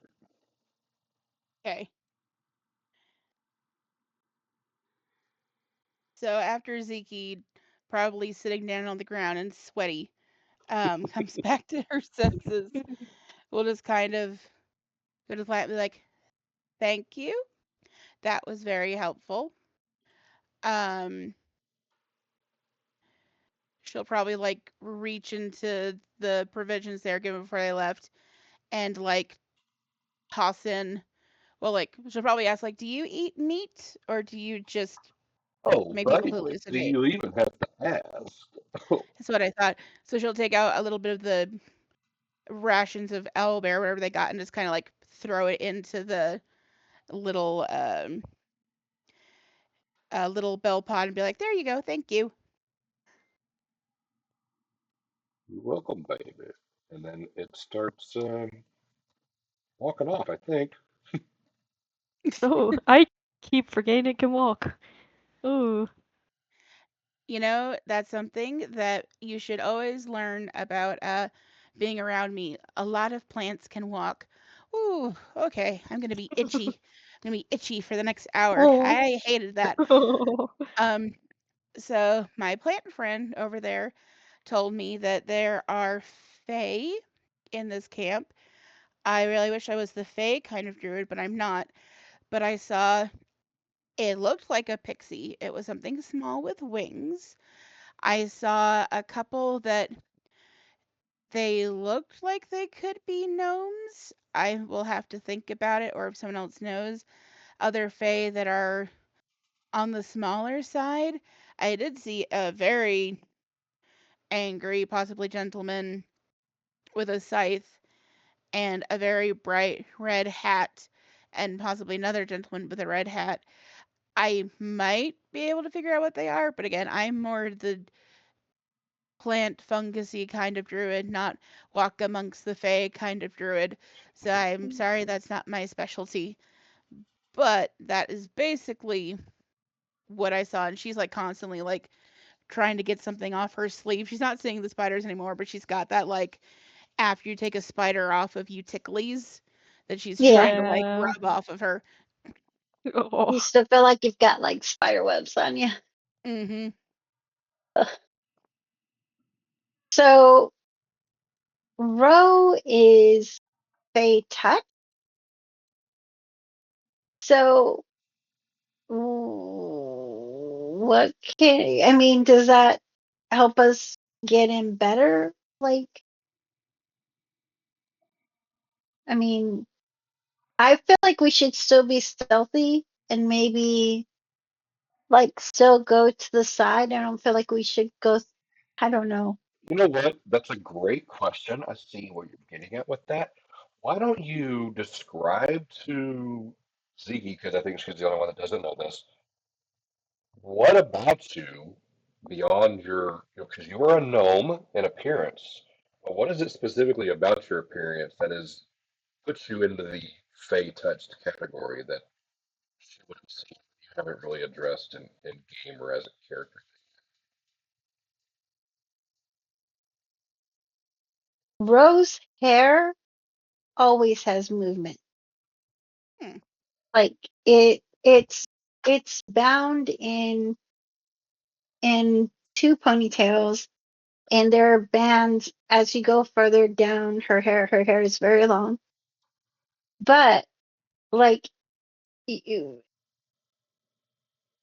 every once in a while you'll see like almost like her hair is trying to get loose, and sometimes you'll see like little sprigs just kind of moving about on its own. Almost they're Huh. almost like appendages, but they're that's the Fae part of her. Fantastic. 'Cause her hair is I won't say it has a mind of its own, but it's helpful. You in- wouldn't say that? Uh, well, she doesn't. To be fair, she doesn't know that it has a mind of its own. If that's where we're going, she thinks that it's just unruly. It has But opinions. it has created things without uh, those knowledge. Okay, so Like that would be her the hair image. thinkers. Like the chance encounter, right? You're sleeping and maybe Zeke is roaming the halls doing whatever he answer calls, and she just kind of walks past you in your sleep, and your hair is actively doing something, like with tools and like their own extend um, appendages with a mind of their own, Yeah, crafting and making little yeah, gadgets for you. yes. Huh. But uh, Ro will be 100% asleep while this is happening. So she doesn't know. Like, she just, every once in a while, a little gadget will just show up and she'll be like, oh, it's neat, not knowing where it came from. So she's a gnomish entrapta. There you go. Yes, 100%. That is exactly who it's fashioned after. Bug Bug would probably see this and think that this is just normal gnome activities. He has not seen many people of the surface and is just like, oh, yeah, everybody must do that. That's fine. So, now to answer your I don't question, have hair. Corey, about if that's going to gain you any advantages with the Fae here, you don't know. You don't know that because you don't know what Fae are waiting. Um, Fae can be whimsical and irksome at best. So, you give yourself solid odds, maybe just slightly better odds than anybody else, but not much. Can anyone speak to So Faye? Maybe. That is a really good question.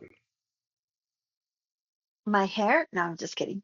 My hair Yeah. knows space sign language. It's crazy. Uh. Hmm. Yes, I do. I can speak Fae. Makes sense. Just saying. I just had to double check. I mean, honestly, I thought maybe your hair did, but you didn't. So, thanks for clearing that up. uh.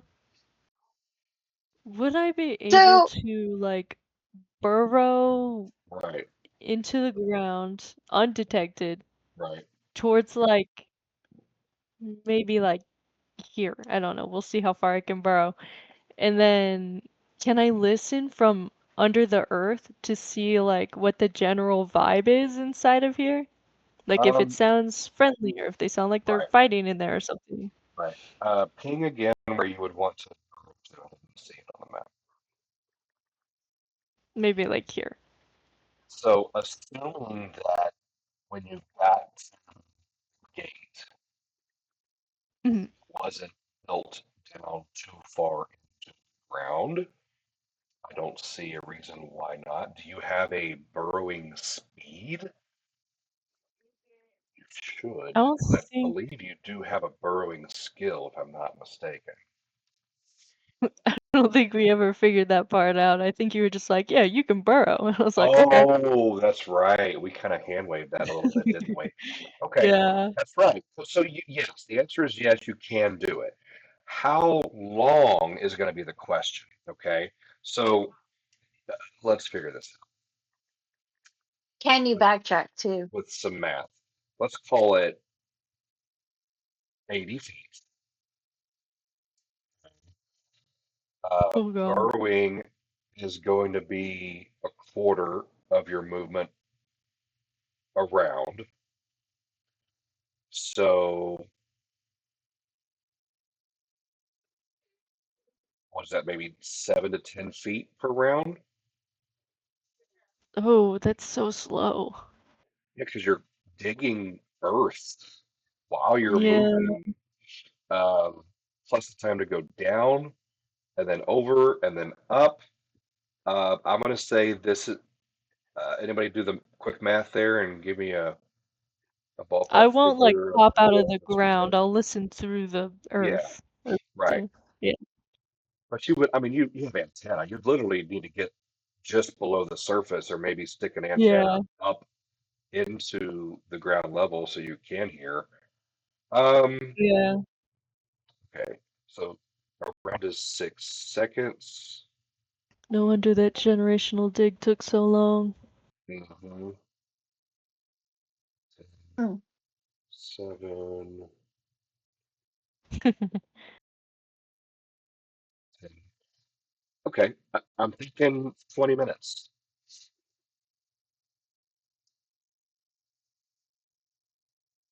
In the meantime, if this is your plan, what does everybody else do? Um, I mean, if she's going in to feel the vibe, Yeah, I'm gonna um, tell everyone I'm gonna see what's up in there without alarming everyone to where we are and that we're here. Yeah, I like the idea. It's a very creative use of burrowing. You're spying. Hmm. So I'm definitely giving you a hero point for that. But what is everybody else doing while this is happening? If this is the plan, right? I mean, you can't all just stand out here in front of the gate. What? Wait.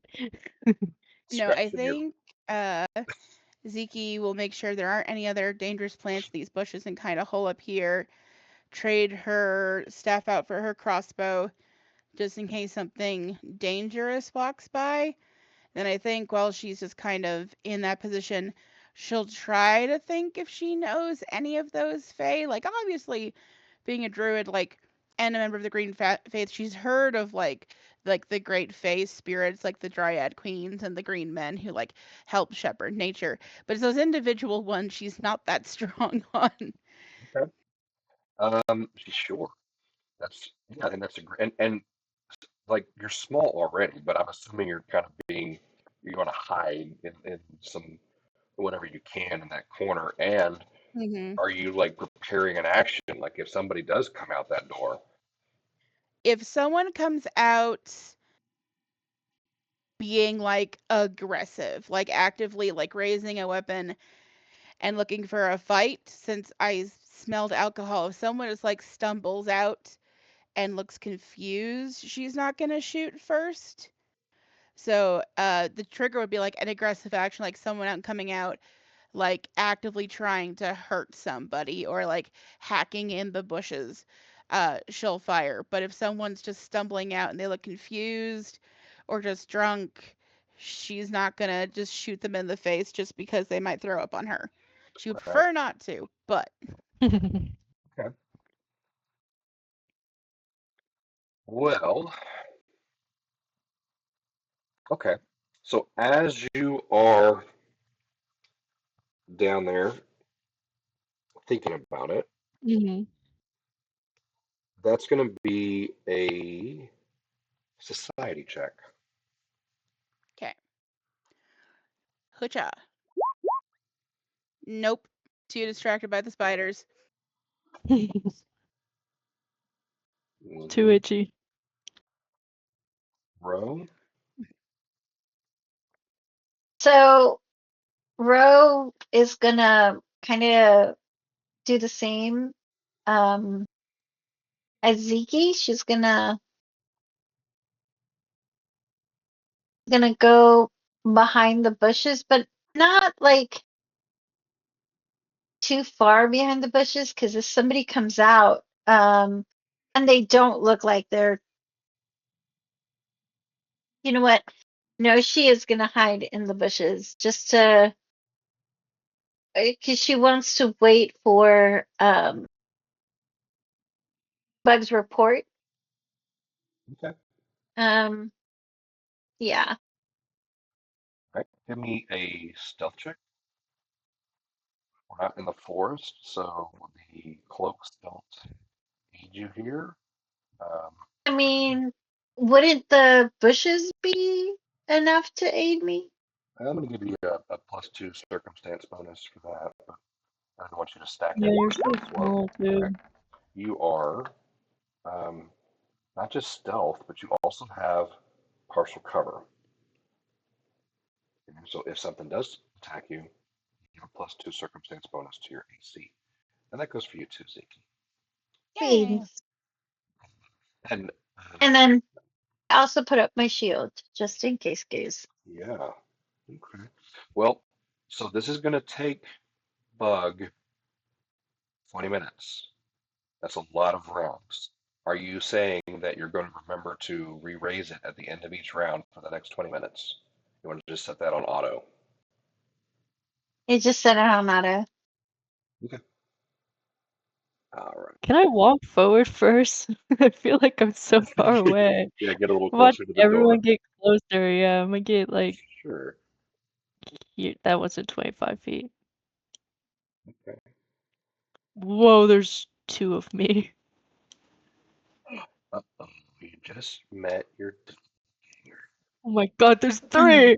There's three of me! Well, Okay, it's just you're three. multiplying, so I mean, I'm Hey, committing mitosis. who knew that Turkey reproduced asexually? Congratulations. you just start to vibrate and split. Okay.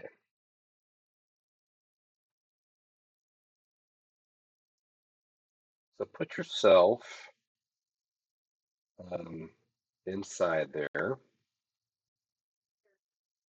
I think I said I'd burrow to like Somewhere here. right in here sounds good Yeah. for me to justify revealing that part of the map to you. You can see it now, right? Yeah. Okay. And let me kind of paint a word picture for you.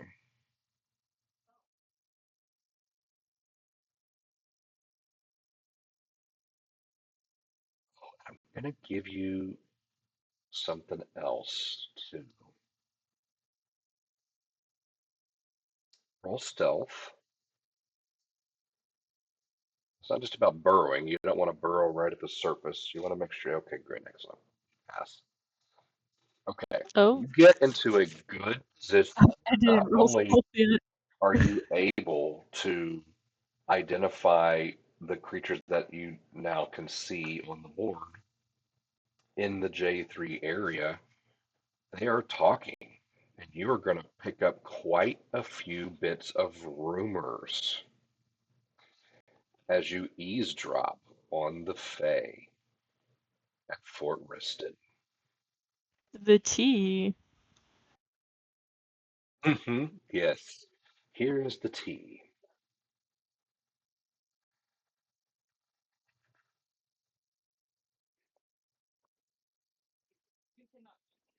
Oh, do you speak Sylvan? Nope. Okay.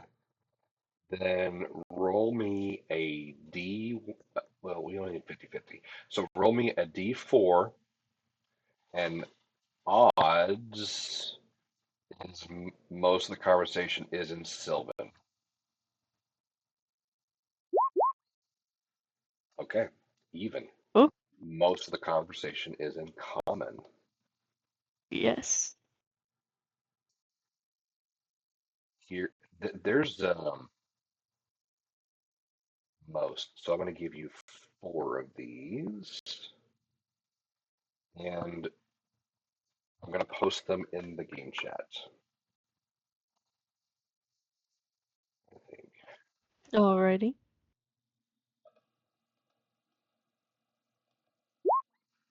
Okay. All right. Hulk Grundlechair is a brute, but he's doing a fine job as first drinker of the Red Rock Revel. And when he says that, they all cheer, Red Rock Revel! They sling their glasses together. They're drinking. This is the middle of a party. And these Fae are having a fantastic time. I cheer every time he comes out on the balcony with a command to open another cask. Ha ha ha ha! May the revel never end. And they start chanting that for a little bit. Mm. Another conversation. We need some more hobgoblins to redden up the courtyard rocks. I know Hawk let the Redcaps in the northeast tower borrow a few, but I don't think they're fool enough to kill 'em against Hawk's say-so. Third bit of rumors. I found a few scales on the ground. Must have been from before we arrived for the revel. Revel! Black as blood, I'd swear they were. Fourth rumor. Grundlechar's the boss of things because his brothers back him up.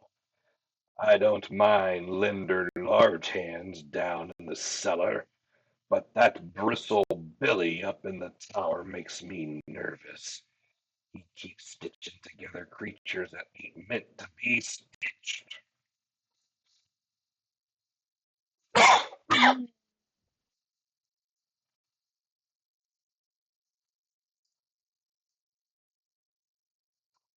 Do you stay or do you go? Or do you do something else?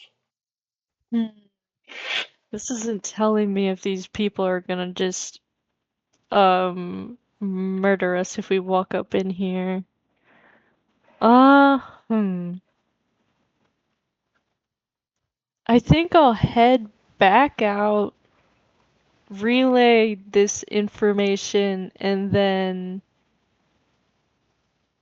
we'll see if we think we can go back in or if we want me to go under the earth and see if I can figure something else out. Okay. So you go back. It doesn't take near as long. And you ditto everybody. Yep. Ditto! But you can't find them because they're so expertly hidden. I'm just talking to the trees. I'm just like, I know y'all are in this general area somewhere. You didn't have a code word, so they don't know it's you. I'm just like, it's me, guys. Guess what I Um, found out? we'll come back out. So it sounds like they're just having, excuse me, a big party. How Yes. long? Well, because we don't have mead yet, because we just got the honey. So we can't go back and get them alcohol for a gift. And that might take a long time. I might be able to go in there and say that I'm a fae, but I am, because I'm kind of a weird, freaky bug creature. But also, I don't know if that's gonna work because I've not met many fae. Oh, I'm a fae. So True. Your fate touch. That's a different. I'm fate touch. I'm just in Yeah. touch. Touch But in the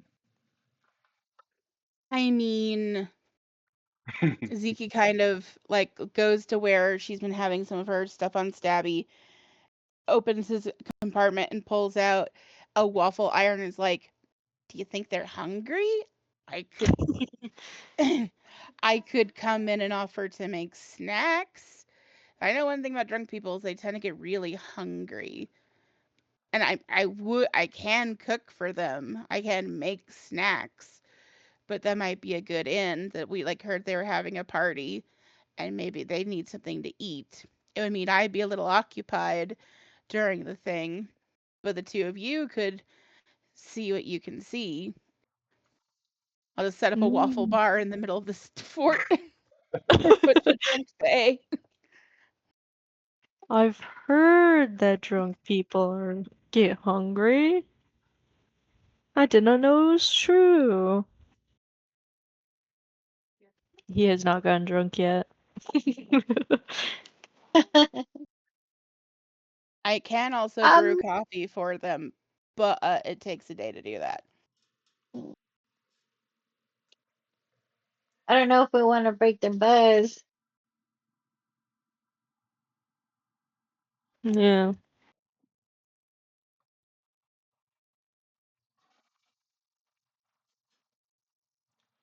First drinker of the Red Rock Just, Revel. The fortresses, I forgot to tell you this, that was all about rumors. I have another Yeah. another description for the courtyard itself. The fortress's courtyard of hard packed earth and gravel is filled with large stones spilled from the tumbled northeastern tower. And you can see that now, that you were in there. That over here at J2, there's a large section of the wall missing. A building situated against the northern wall has been almost entirely crushed, while an intact stable stands against the southern wall. A wooden double door stands slightly ajar to the west, right where you guys came in,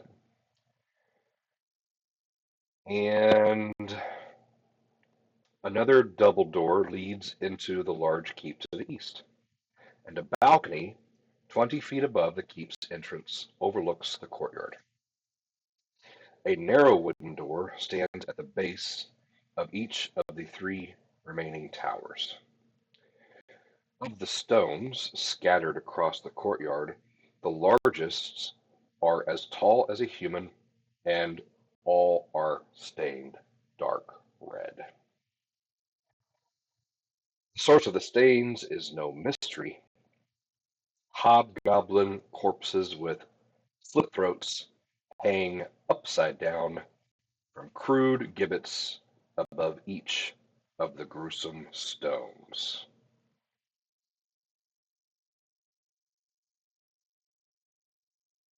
There you go. Bug did mention something about red caps. Bro, do you know what that is? Is that like an order or is that one of these fae? we did this. I thought I recall knowledge. Hey, Society. oh, society. Can I do recall knowledge? Oh, what about Lore Settlement?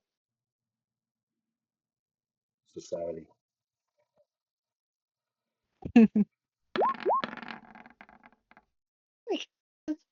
So Okay.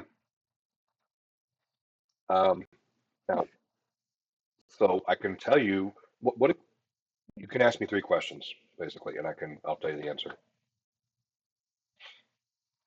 Because yes, it is red caps. So you know what a red cap is.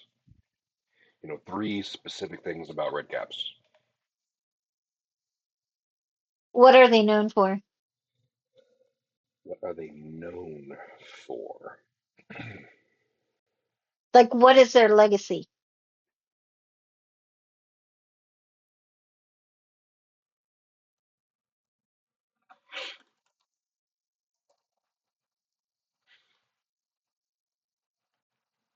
Um,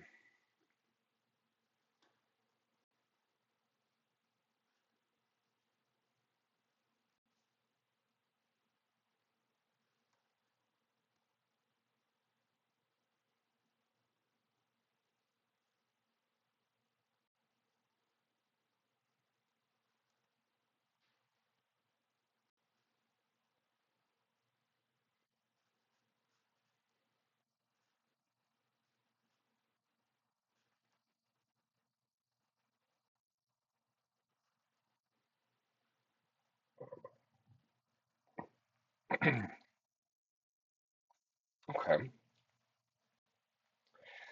They appear elderly with a wispy beard and a narrow, peevish appearance. Um, red caps embody both capriciousness and sadism. They're stumpy, misanthropic, and exist seemingly to indulge in blissful bloodletting and self indulgent slaughter.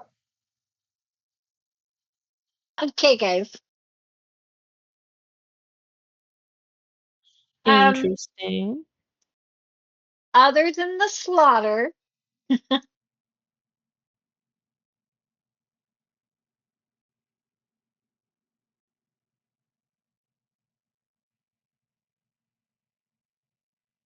how does one how does one befriend them or impress?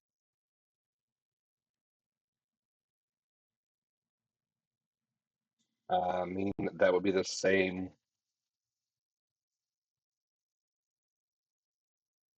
That would be the same answer because that is what they are into. So Mm, that's why one of them's stitching animals together.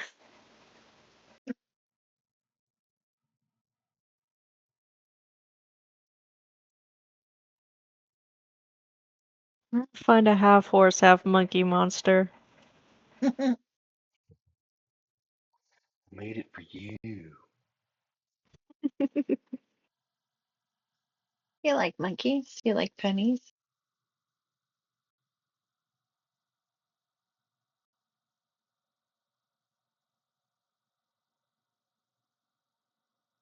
It is okay.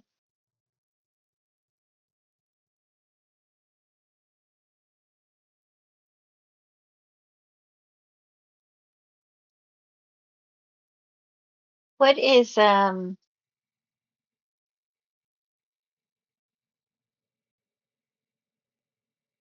oh that's the best.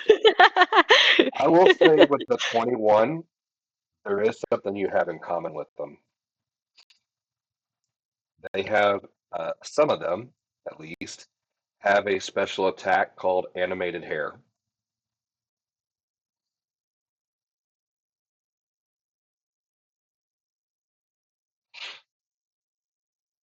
Um, Oh, maybe you can do okay. something with that.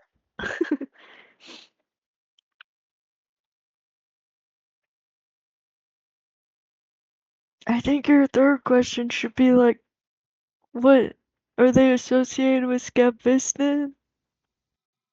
Yeah, that's what I was gonna ask about Grundlehar, if he is like, Grundlechild? well, I don't they're talking about how they're like killing the hobgoblin. Yeah, So I don't think that they're gonna be in league with them, but I do want to know if Grundlechar, Grundlechar Grindlechar. is if he is like when they say he's a brute, is he like different from them, or is he Fey as well? I can't answer that because your recalled knowledge was specifically about redcaps. Yeah. Ah, oh, sorry. Okay, so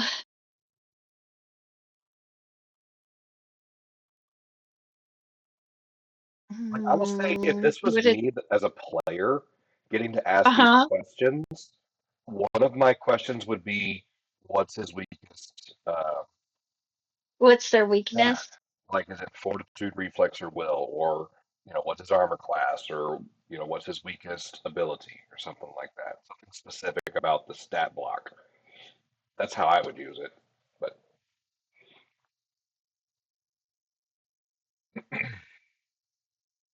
Okay, what's his weakest stat? So ability or reflex or saving throw? Which one are you specifically? Saving throw. Fortitude.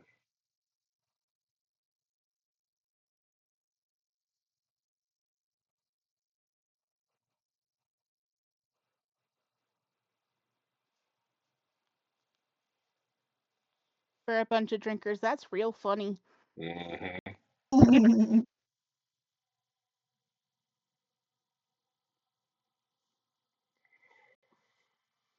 Mm. So, Will, since you were also there, you can see this probably on the map. There is a horse cart with several barrels on it, a couple on the ground, probably one or two of them walking back and forth to that occasionally to fill their cups. Okay. So, okay. Do we think these people are friendly? Like, should we knock on the door or should we just kind of like sneak ourselves in? They sound like they're fae, so coin toss? Yeah. Yeah. That's why I kind of wanted to offer something, because one, it's Right. polite, and if we have something to offer, then we're not immediately toys. So I guess the other thing I would consider is like we would so I think that maybe um we go in like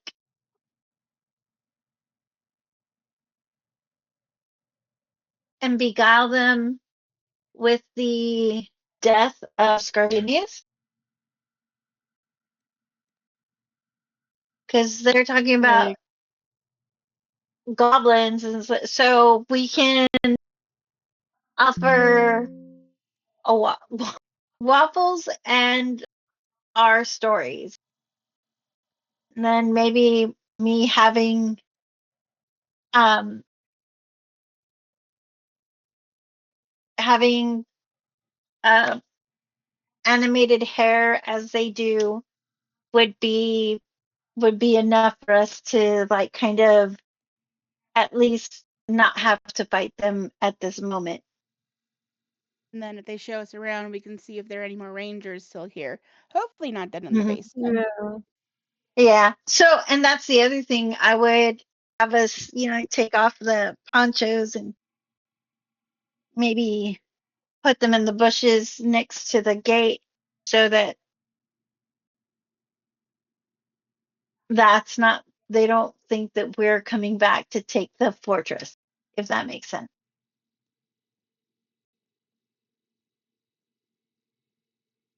Or put Just them the in, just the bottom of our packs, because I Yeah, yeah. or don't want to heavy. leave regalia around in case someone else Mm, walks by.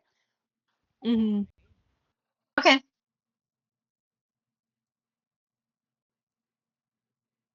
And Zika will also take out. She's got this fancy ladle that she was very excited to get from Larry. Um, and when Bug mentions the barrels, she says, "So this is something I use in cooking, and it can cleanse food, but it can also make food taste better. So if I stick this into how many gallons can I enchant? Pause for math. Purifying ladle. I with a ladle.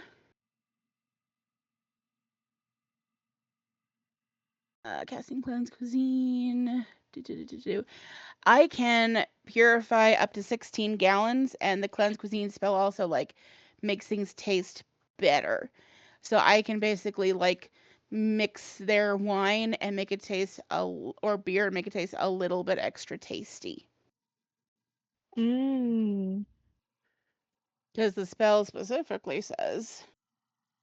So I have another character who really likes this spell, so I've worked with it before.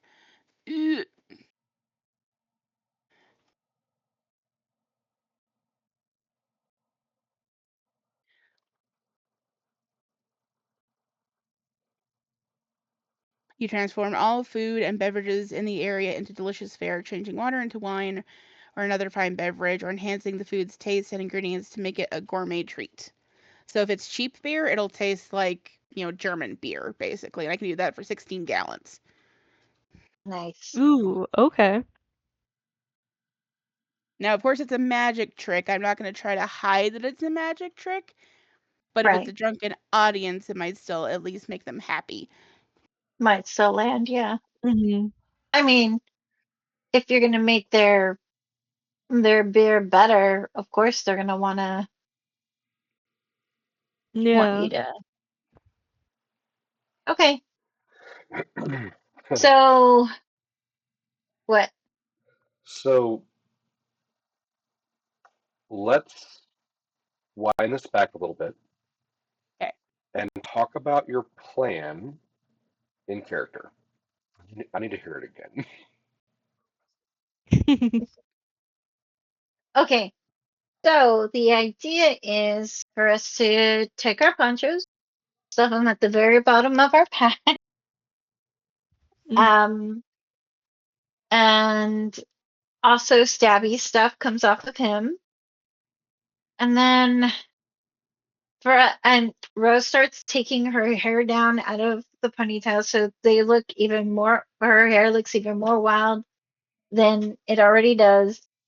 Um, and she says we should tell these people how we've killed goblins, and owl bears offer to um, tell them of or to entertain them with these stories as well as feed them um, make their uh, beer taste the better. waffles and help their drink taste better. Yeah. Yeah, I think Okay. Ziki pipes up and says, you know, we're not looking to make enemies initially. Yes, it's clear that they're not the nicest of Fae, Mm, but if we come in honestly saying, we're looking to make alliances with people in the fort, um, then we can just, say like, hey, we're trying to, you know, we're all these hobgoblins around, and we want to make sure that we're not being attacked by them. So we wanted to come to the forts and see who's here. It sounds like you guys are having a party.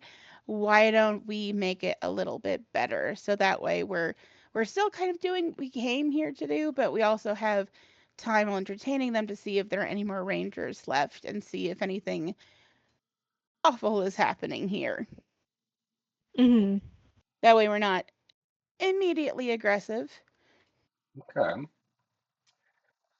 Do we want to Um, knock or do we want to walk in like we know what we're doing? I mean, I feel like maybe walking in like we know what we're doing is probably the well, we can't be meek, but just like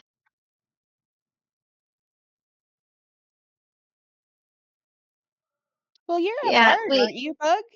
Why yeah, can't you Bug, just you like should you could go start in Oh, playing. playing?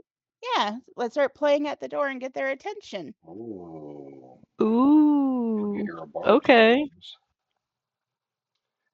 Okay. Each of you needs to make me a roll. You may Hmm. pick either society, survival, or diplomacy for this role.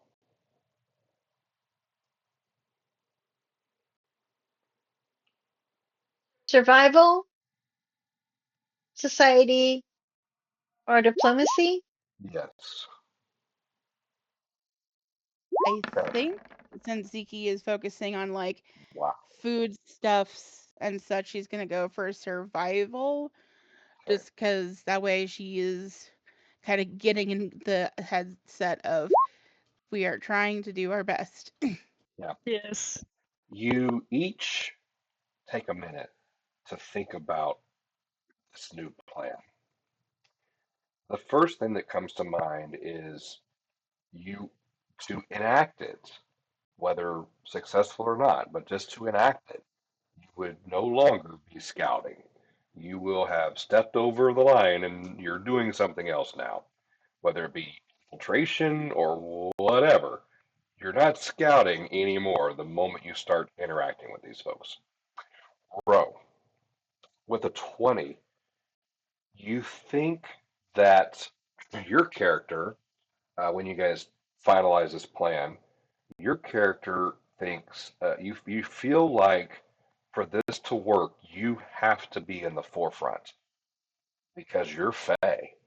You're Fae, and they will recognize you. And you can just you get a you're putting a lot of faith in yourself that you being Fae touched will be enough to win the day and make this successful. Uh, Bug, you think that only way this is going to work is if your bardic experience is brought to the forefront and the focus is on bringing music to the party. That's what it is. They're having a Mhm. party. And for Bug, the most important thing is that's the one bit of this plan that you think is the most important that you be playing music. Okay. Zeke, Oh, that could be what I bring.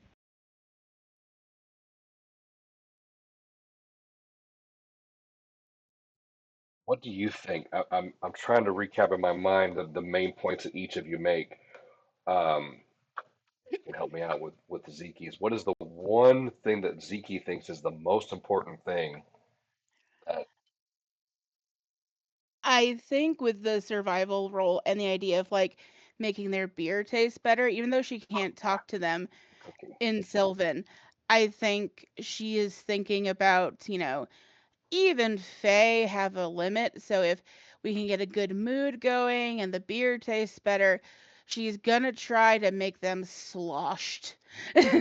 She Right, thinks that like not until they're like fighting, but if she can get them like on the ground, sloshy drunk, belly full of good food kind of way, just like, the not a New Year's party that's gone bad, but a New Year's party where everyone has to stay the night because they had too good of a time.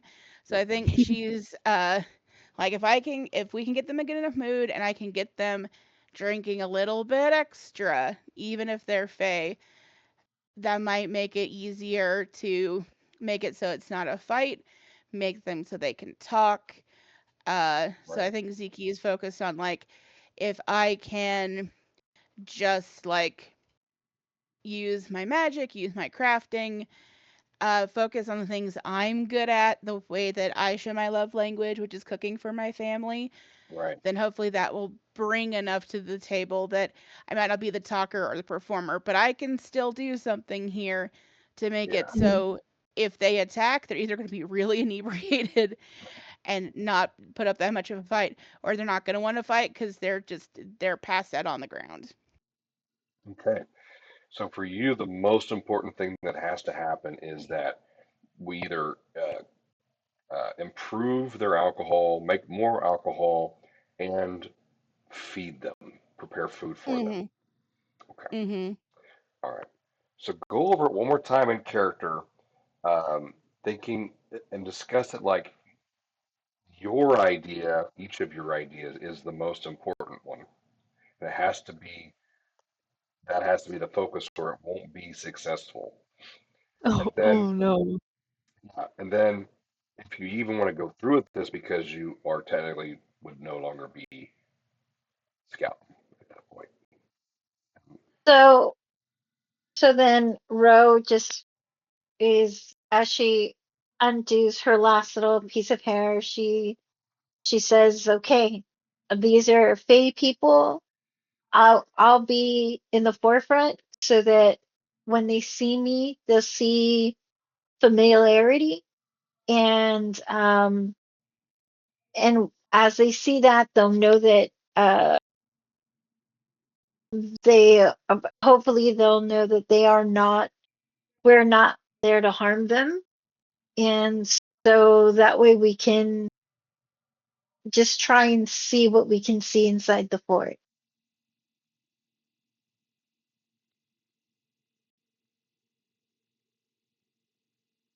Yeah, Bug will like take out his flute and be like, okay, and then I can bring some music to up this party and make it more, I can bring a vibe. And that sounds great. And if we can get, you know, talking is great and music is great, but people feel a lot with their stomachs. So if you guys can make sure to know that I can make good food, I can make their drink taste better. If they're, you said there was a revel, is what they're calling it. If they're here to have a party, and I think it's important to know that we're also here to maybe not party as hard. I Can you get drunk, Bug, if you don't need to eat? That is a great question. Oh, Google. It's a powerful magic that she has to take. When you say the word revel, it catches. I'm going to give you another chance to roll a society check on that. Revel. Revel. That's more than just a party. What does that mean? Something else for Faye? Society.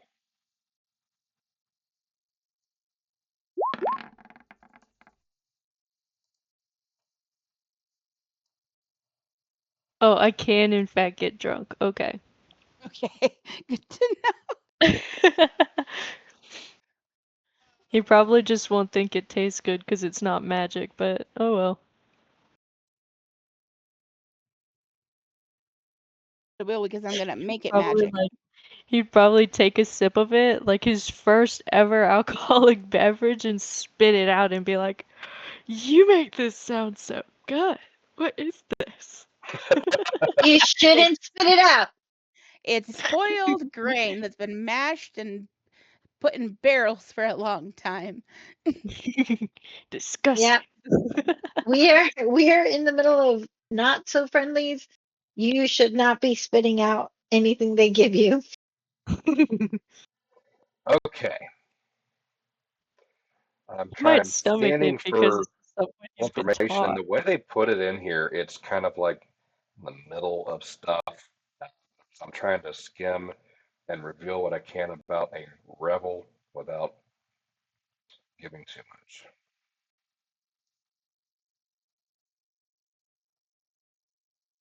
Oh my gosh, I feel like,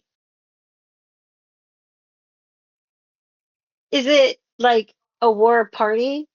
It is one of the most elaborate celebrations.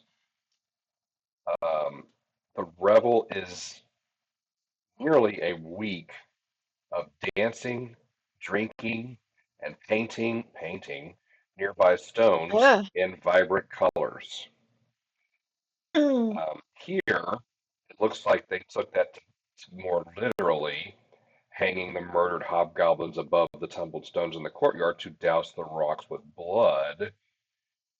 Um, this party is wine, I'll be. Wine fueled shindig stretched on over the course of several days.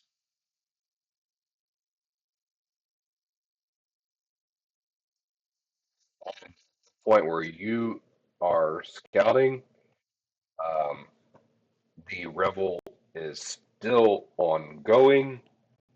There is drink and dance, which shows no sign of ending before the wine runs out. Okay. I think that's all I can tell you for now. All right. Are we ready to go in? Hmm. Yep. All right. So Ro kind of walks into the courtyard like she ex like she belongs there, and she Performance says, check. "Huh? Performance check. Performance check." You said a thing. You're gonna walk in Uh, like you own the place. I You, didn't say Owen like you certainly do belong there. What's that look like? she walks in and spreads her hands out in front of her as Stabby walks behind her and she says, "Brothers, I bring you entertainment, food," and she motions to Bug and Zeke to enter. This one walks over. He is inebriated. He looks at you, walks over here a couple feet, does a spit take, turns around and looks at you again, and says,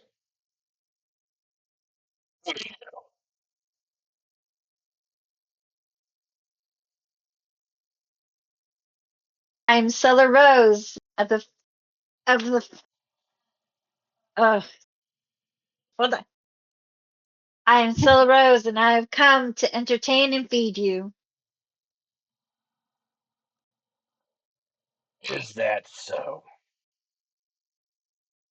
Yes, I bring this fine bard to entertain you with her fine music and this wonderful uh rat folk to feed you and make your wine as pure and as delicious as you've ever imagined.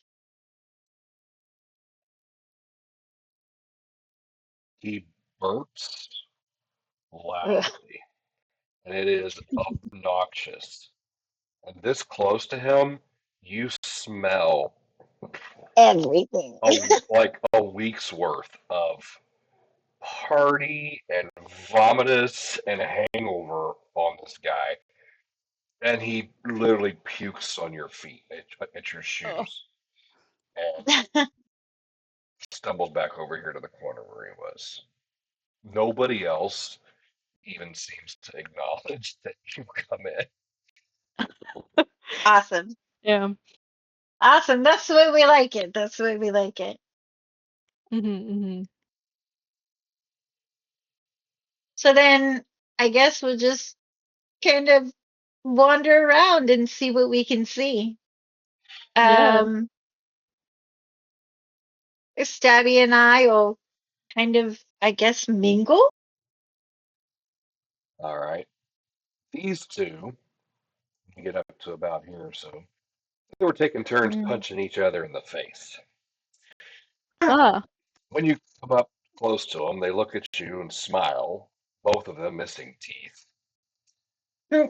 They start belting out a traditional Red Rock Revel song, pounding cacophonous rhymes on makeshift drums. Um, and there's another two behind them that are racing drunkenly through the scattered stones uh, with their stone stride ability, enacting impromptu puppet theater with the mangled hobgoblin corpses or lifting rocks in contests of strength. The two pugilists here, right below J3, after finishing a stanza, gesture to you like, now it's your turn. Okay. So I bug to join me. All right. I will walk up, whip out my flute, and prepare to play a song. Bardic inspiration, and then Yeah. Bardic uh, inspiration, you. can I recall knowledge to see? I know I keep saying that. Can I recall knowledge to see if I remember any of their songs? Ooh, sure. Gonna still say society. Do I have to roll for my bardic inspiration? It's a thing, isn't it? Or is it a spell? Like, how does it work? Or Are you sorry, courageous anthem. Isn't it just a performance, right? Isn't that what you're trying to do? Are you trying to actively adjust people's stats, or are you like literally performing? Is it your No, I'm performance trying to. cantrip? Uh, no. I'm a bard, but I don't do a lot of bard things. I need to do something about that at some point. We're I doing it thought I now. Let's had do a little bard bardic performance. inspiration, but I just have courageous anthem. I guess I'll just um like with my upper hands, I'll set the flute to be out and ready, and then I'll like finger guns with my lower arms at row waiting for her to start, and then I'll just um play along with her like the general tune, Okay. I guess. I don't know what the Oh, role for that yes? would be though. Did I remember?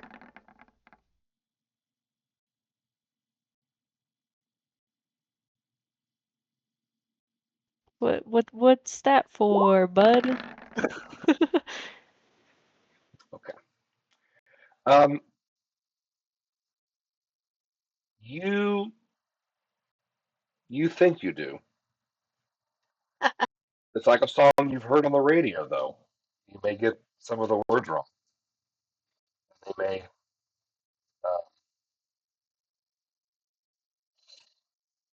may smile because you get the words wrong. So instead of hello, I say slap your sister with a baloney. Oh, thank you. Yep.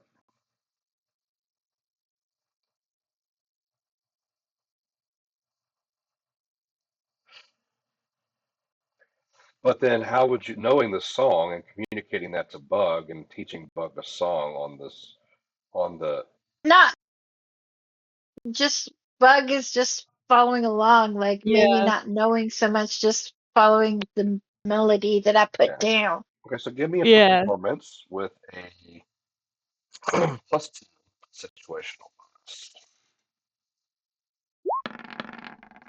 Oh, So 20, dang. Wow. They are Sounds awesome. actually, they catch the first line, like maybe the song starts as the chorus, and that's the part of the song that you are 100% sure you got right. And most of them are so excited about hearing it, they actually join in and help get ahead of you and help you finish the song, so that you perform it, flawlessly. Um, and they like it. yay. But one of them, Nice. one of them comes up straight to you, Bug. Hey, Oh, you're no and he comes up to you, says you're no Fey, and then he's gonna go be oh, sick somewhere. He runs off. oh, oh. Once I think that's done, Zeki's gonna look around, be like, "Well, there's not much I can do, but I can try to impress." So what she's gonna do is look at this um destroyed wall, and with my belt, I can pick something up with that one magical ability that's 8 bulk. So I think she's gonna look for like a really large chunk of the wall.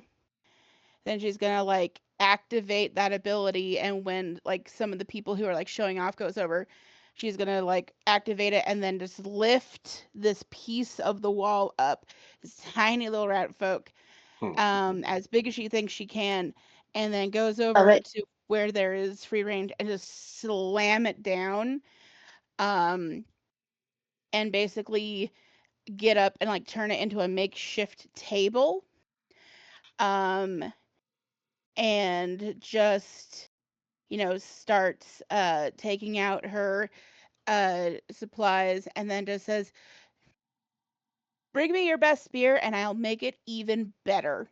So she's doing her best to like go join into the festivities the way she can, even though she can't do like the singing and performing. So is trying to join into like the physical activity before she starts getting people their food. Hmm.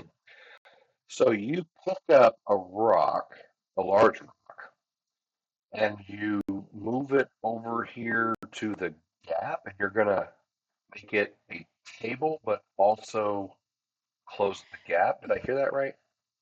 I didn't want to close the gap. I wanted to pick it up near a gap because that's what you said. It had caved in.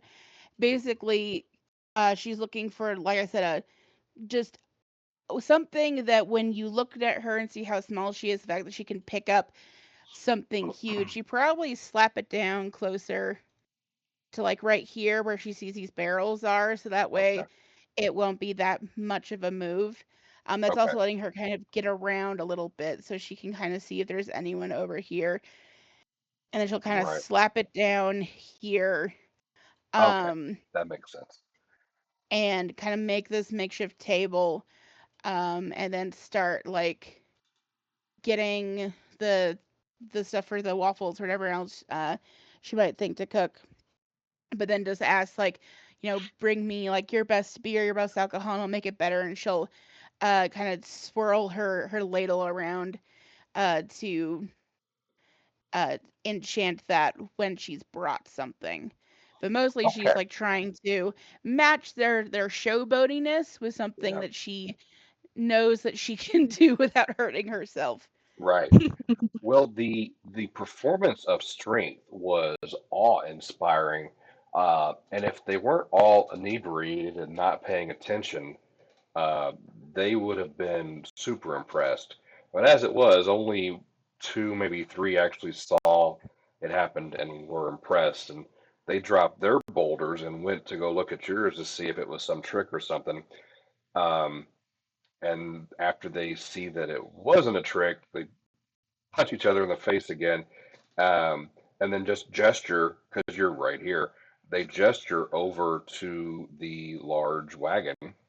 Um, it's a heavy wagon, stands against the wall of the keep. It is stacked with 10-gallon wine casks of various vintages. More than a dozen open and empty barrels are scattered around the wagon, but the wagon still contains 15 full barrels of wine weighing 100 pounds each. 12 of the barrels contain wine of fair quality, and the remaining contain good wine. Um, so they put you to the test. They bring one of the fair uh, barrels over to you to see what you can do with it. So Okay.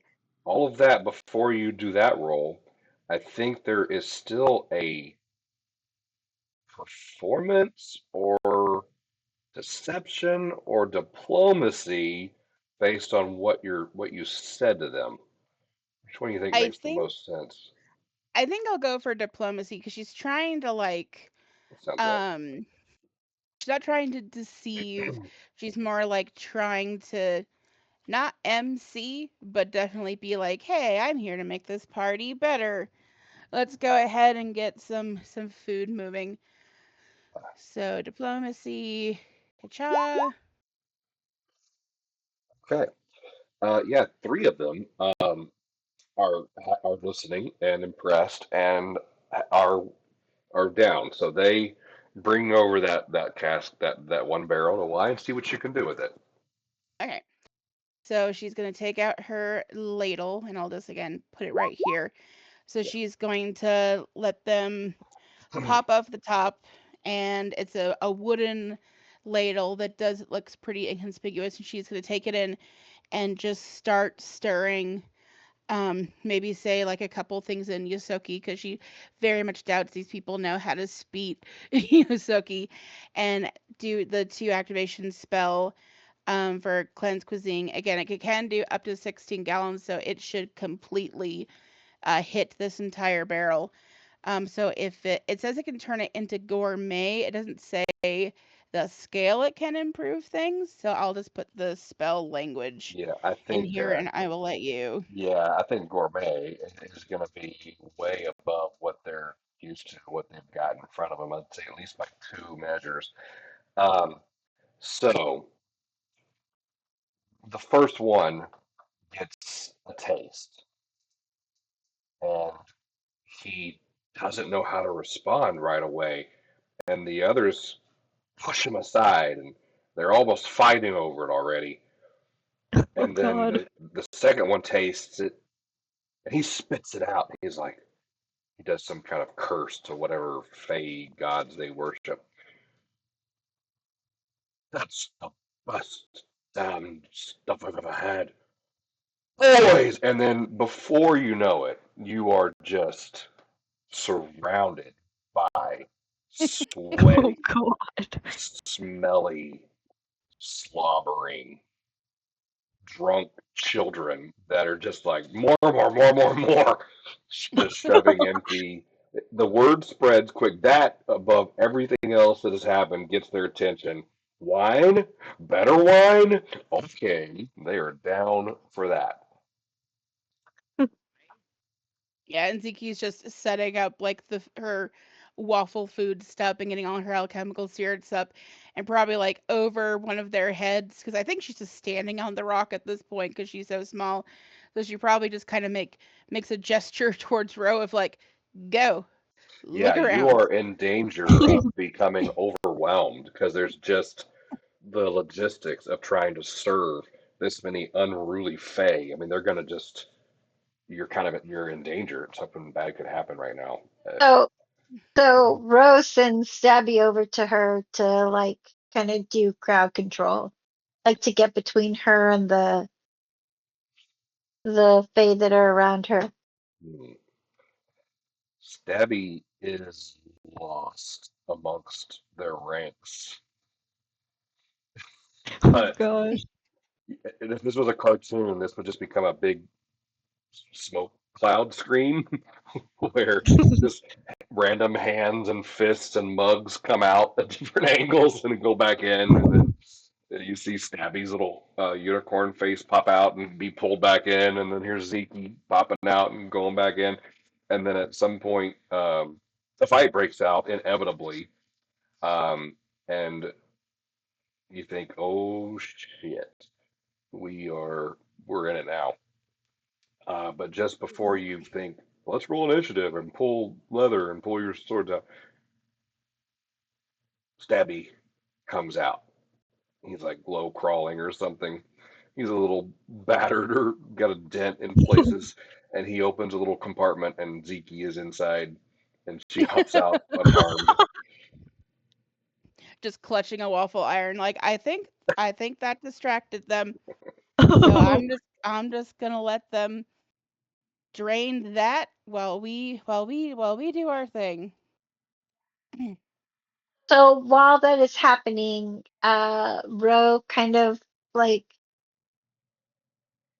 she walks the perimeter to see if there's anything she can see. She kind of like is there like any windows in the towers that they can see in or anything like that? Yeah, there's definitely doors. Um,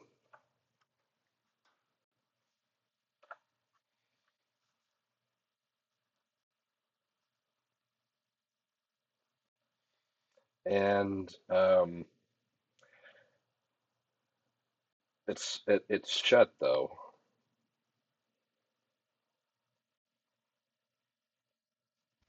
So okay. we'd have to like try and get in there. I mean, do you try the door? Ugh. Always just say that you were looking for the bathroom. It works every time. Also, as you're thinking about that, um, now that the attention is diverted over here to the beer, let me tell you a little bit more about the courtyard. Over here at J4, which has not been. What's J4, you ask? Oh, Oh, there it is. yeah. J4 The horse. is a stable. It's a wooden stable that stands against the southern wall of the courtyard. Its large doors are open and askew, hanging drunkenly from damaged hinges. The rank smell of moldering hay emanates from the building.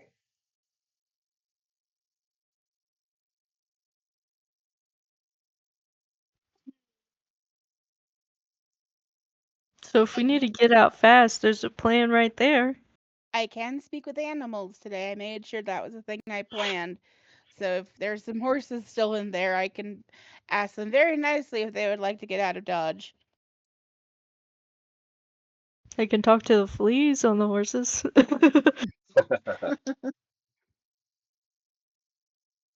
Okay. So, so I think I want Ro to listen in, like see if she can hear any movement in the down the door that is right there. Okay. Listen at the door. All right. Um, give me. She pulls out one of the wine glasses from like the bag. Mhm, okay. Fort's Presses it against. northwest tower.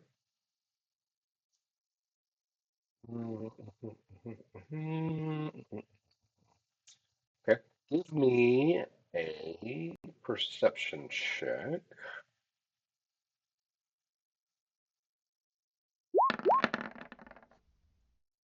I want to re-roll that.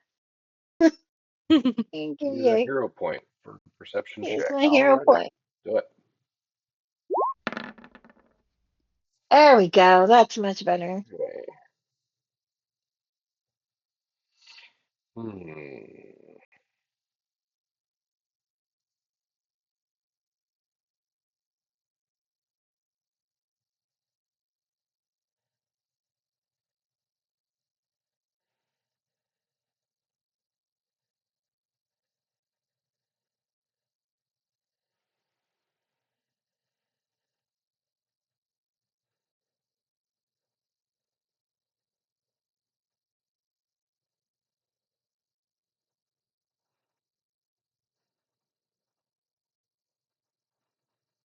You don't hear anything. Okay.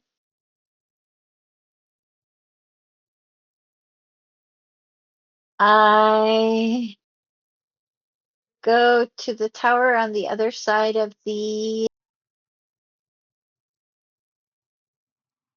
horse barn and I do the same thing. Ooh, that one there, huh? Yes, Gary, That that close one there. to it. Hmm. Okay. Yeah.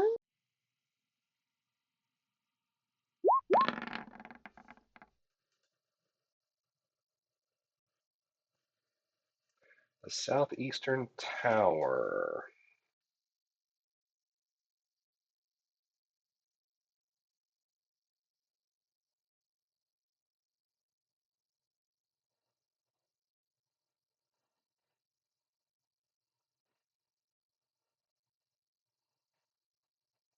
You don't hear anything.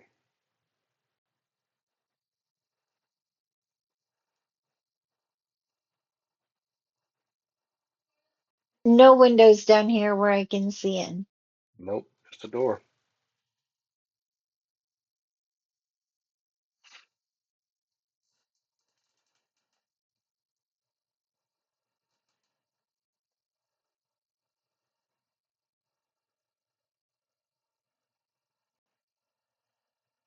Bug, what are you doing?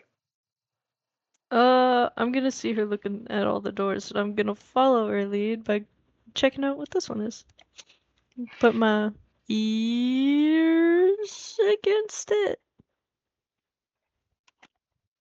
That one, huh? Okie dokie.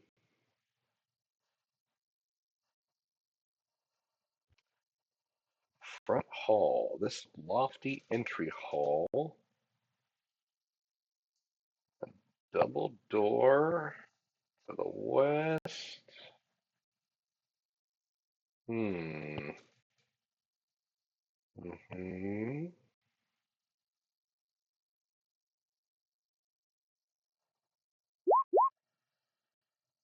Hmm.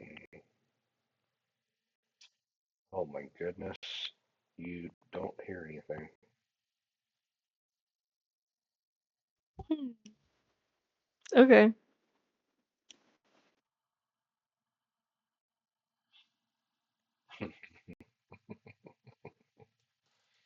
Gosh.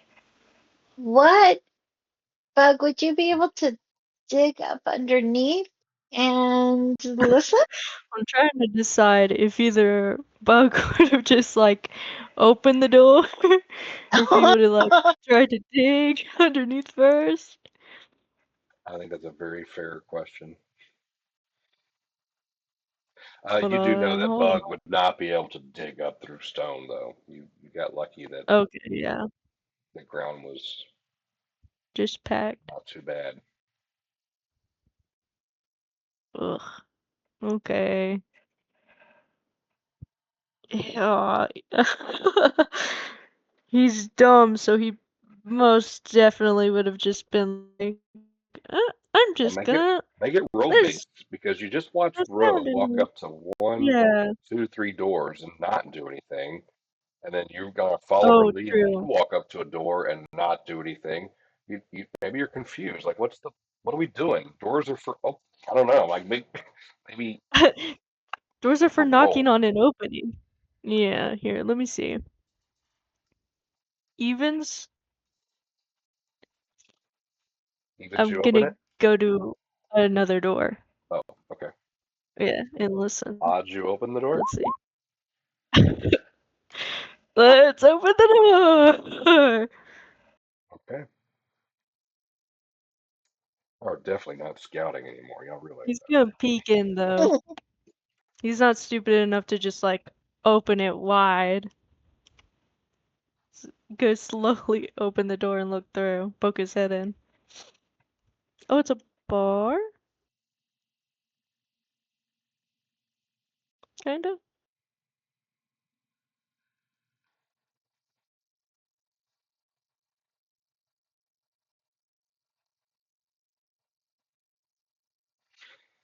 that. All right.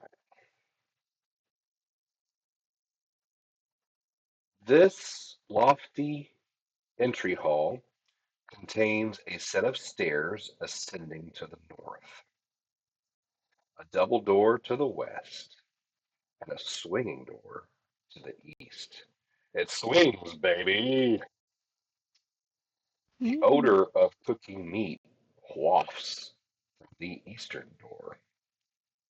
Angled halls exit to the north and south, ending at stout wooden doors. Thick tapestries depicting forest scenes adorn the walls, but each tapestry is badly torn and stained with blood. Mm. Hmm. This large feasting hall has been used off and on by the revelers, especially during the rain, but most avoid it now.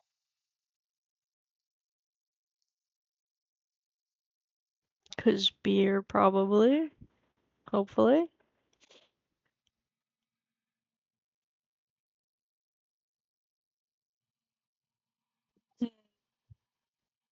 You see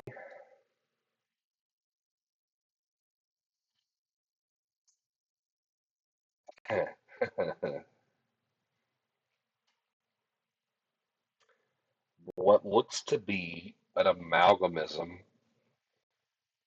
constructed from the skin of several different creatures, clothed in tattered gray and green Chernasarta Ranger ponchos. Ah. This creation, Ooh. which we're going to call Bughouse,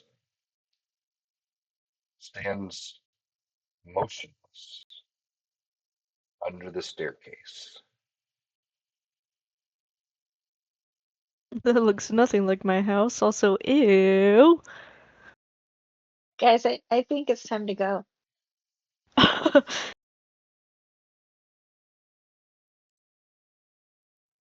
Oh, y'all see him like peer his head in, and then like he smells the like smell of meat wafting through, and he's like, oh, and he turns over and sees the amalgamation and pops his head right back out. And he like looks around from both of you like, oh, guys, the rumors were true. He looks like this. Ew. He's made of people skin? Yes. He's animals that shouldn't be sewn together. Okay. I think we should go. I think we should go.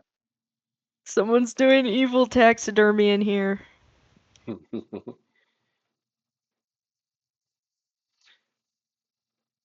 Okay. What do you tell us this? Yeah. Okay.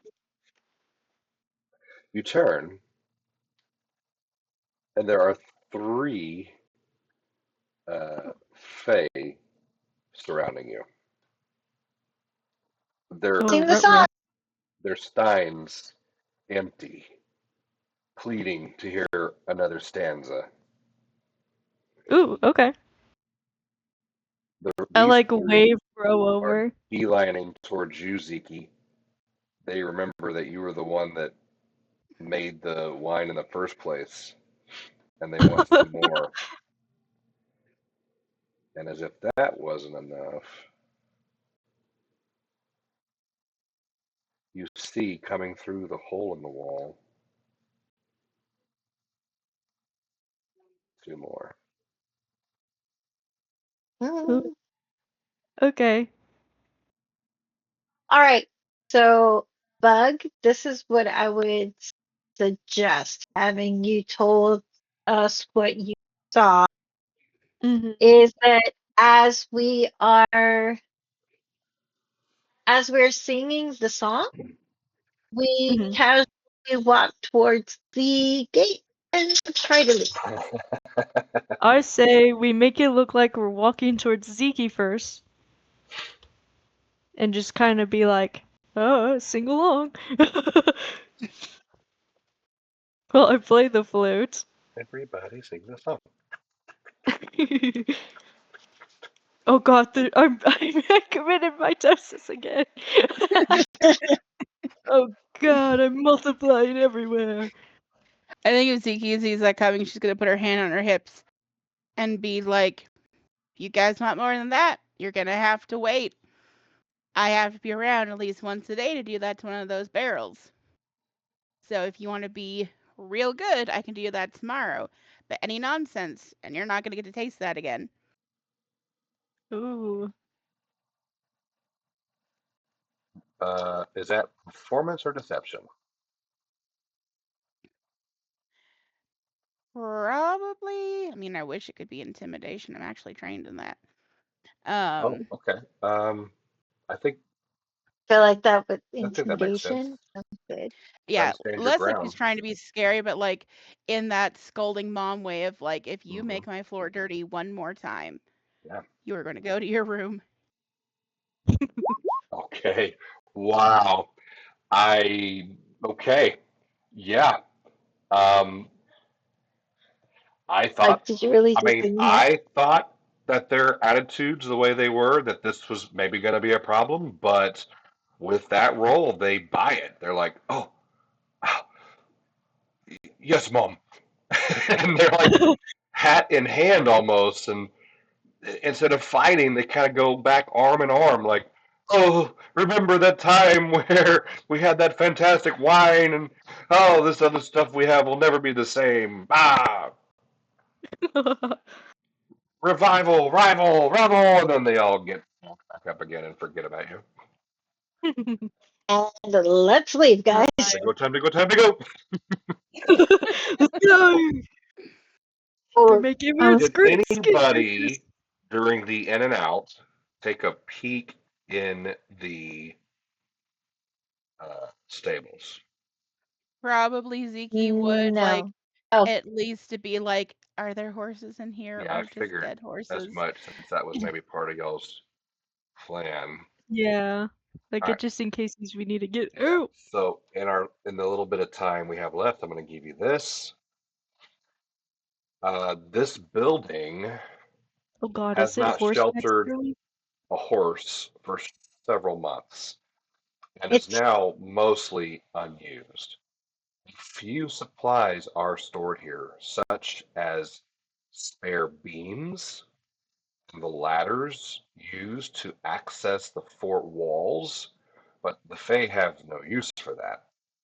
They only access into the stable. Sorry, the only access into the stable is from the broken doors, which lead to the courtyard.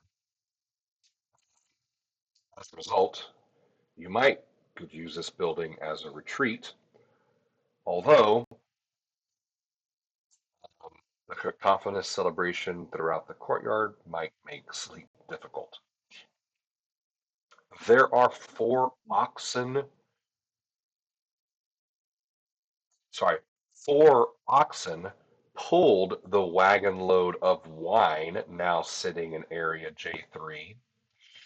2 of the oxen died from teasing and abuse from inebriated foal, became roasts for the party. The remaining Oh. 2 draft animals accidentally discovered the Fae won't enter the stables. Now munch restlessly on moldering straw. While domesticated, the oxen are traumatized by their recent ordeal, and their starting attitude to anybody is unfriendly. They are Hmm. degenerate aurochs. Hmm.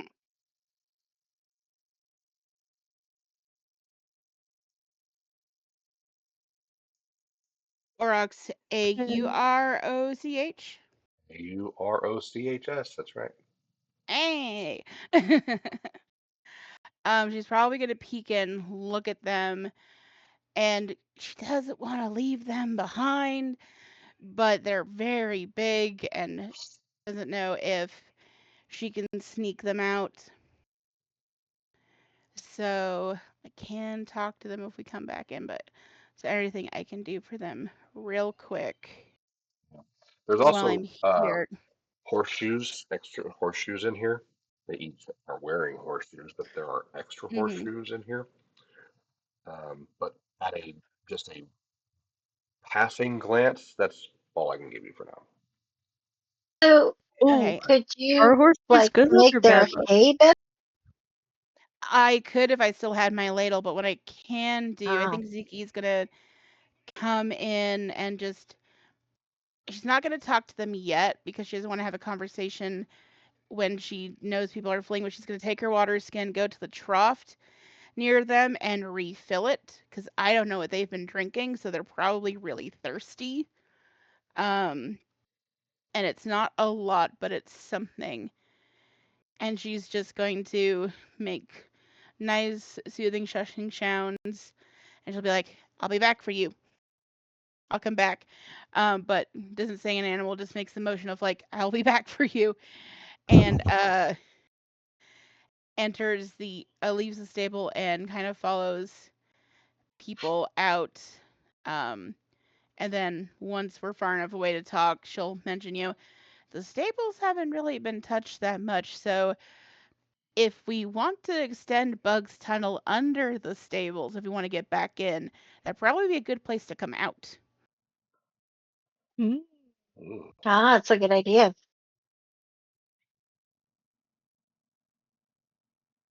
Okay, excellent. and back to camp we go. Dear God, that's so gross. I need to wash my shoes. You uh, polish your flute. Final thoughts before we end it there for tonight.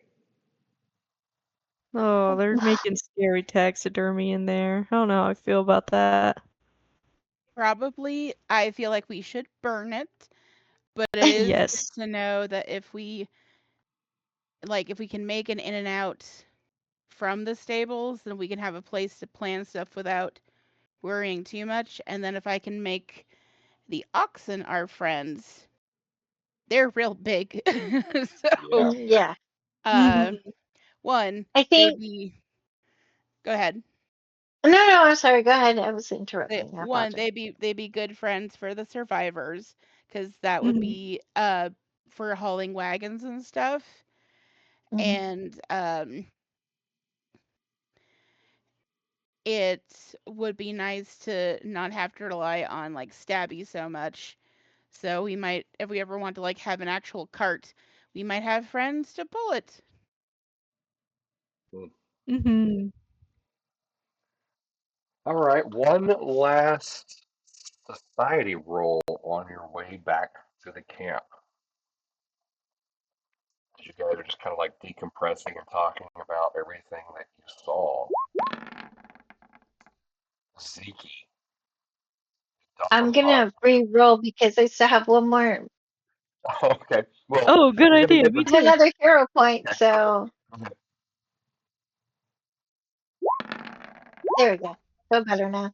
Hmm. You know what? I've got a hero point to burn. I'll re-roll it. Why You not? rolled a It's gonna 26. Oh, just. Zeke. Well, I rolled a Wait, 5, hold so on. I have 3 of these bad boys. Damn it. Oh my god. oh my God.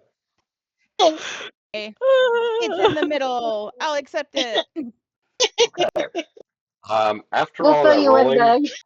I have no idea what Oh, the actual Zeke. results were. So at the same time, you guys are walking back to camp. You all spit out simultaneously horseshoes.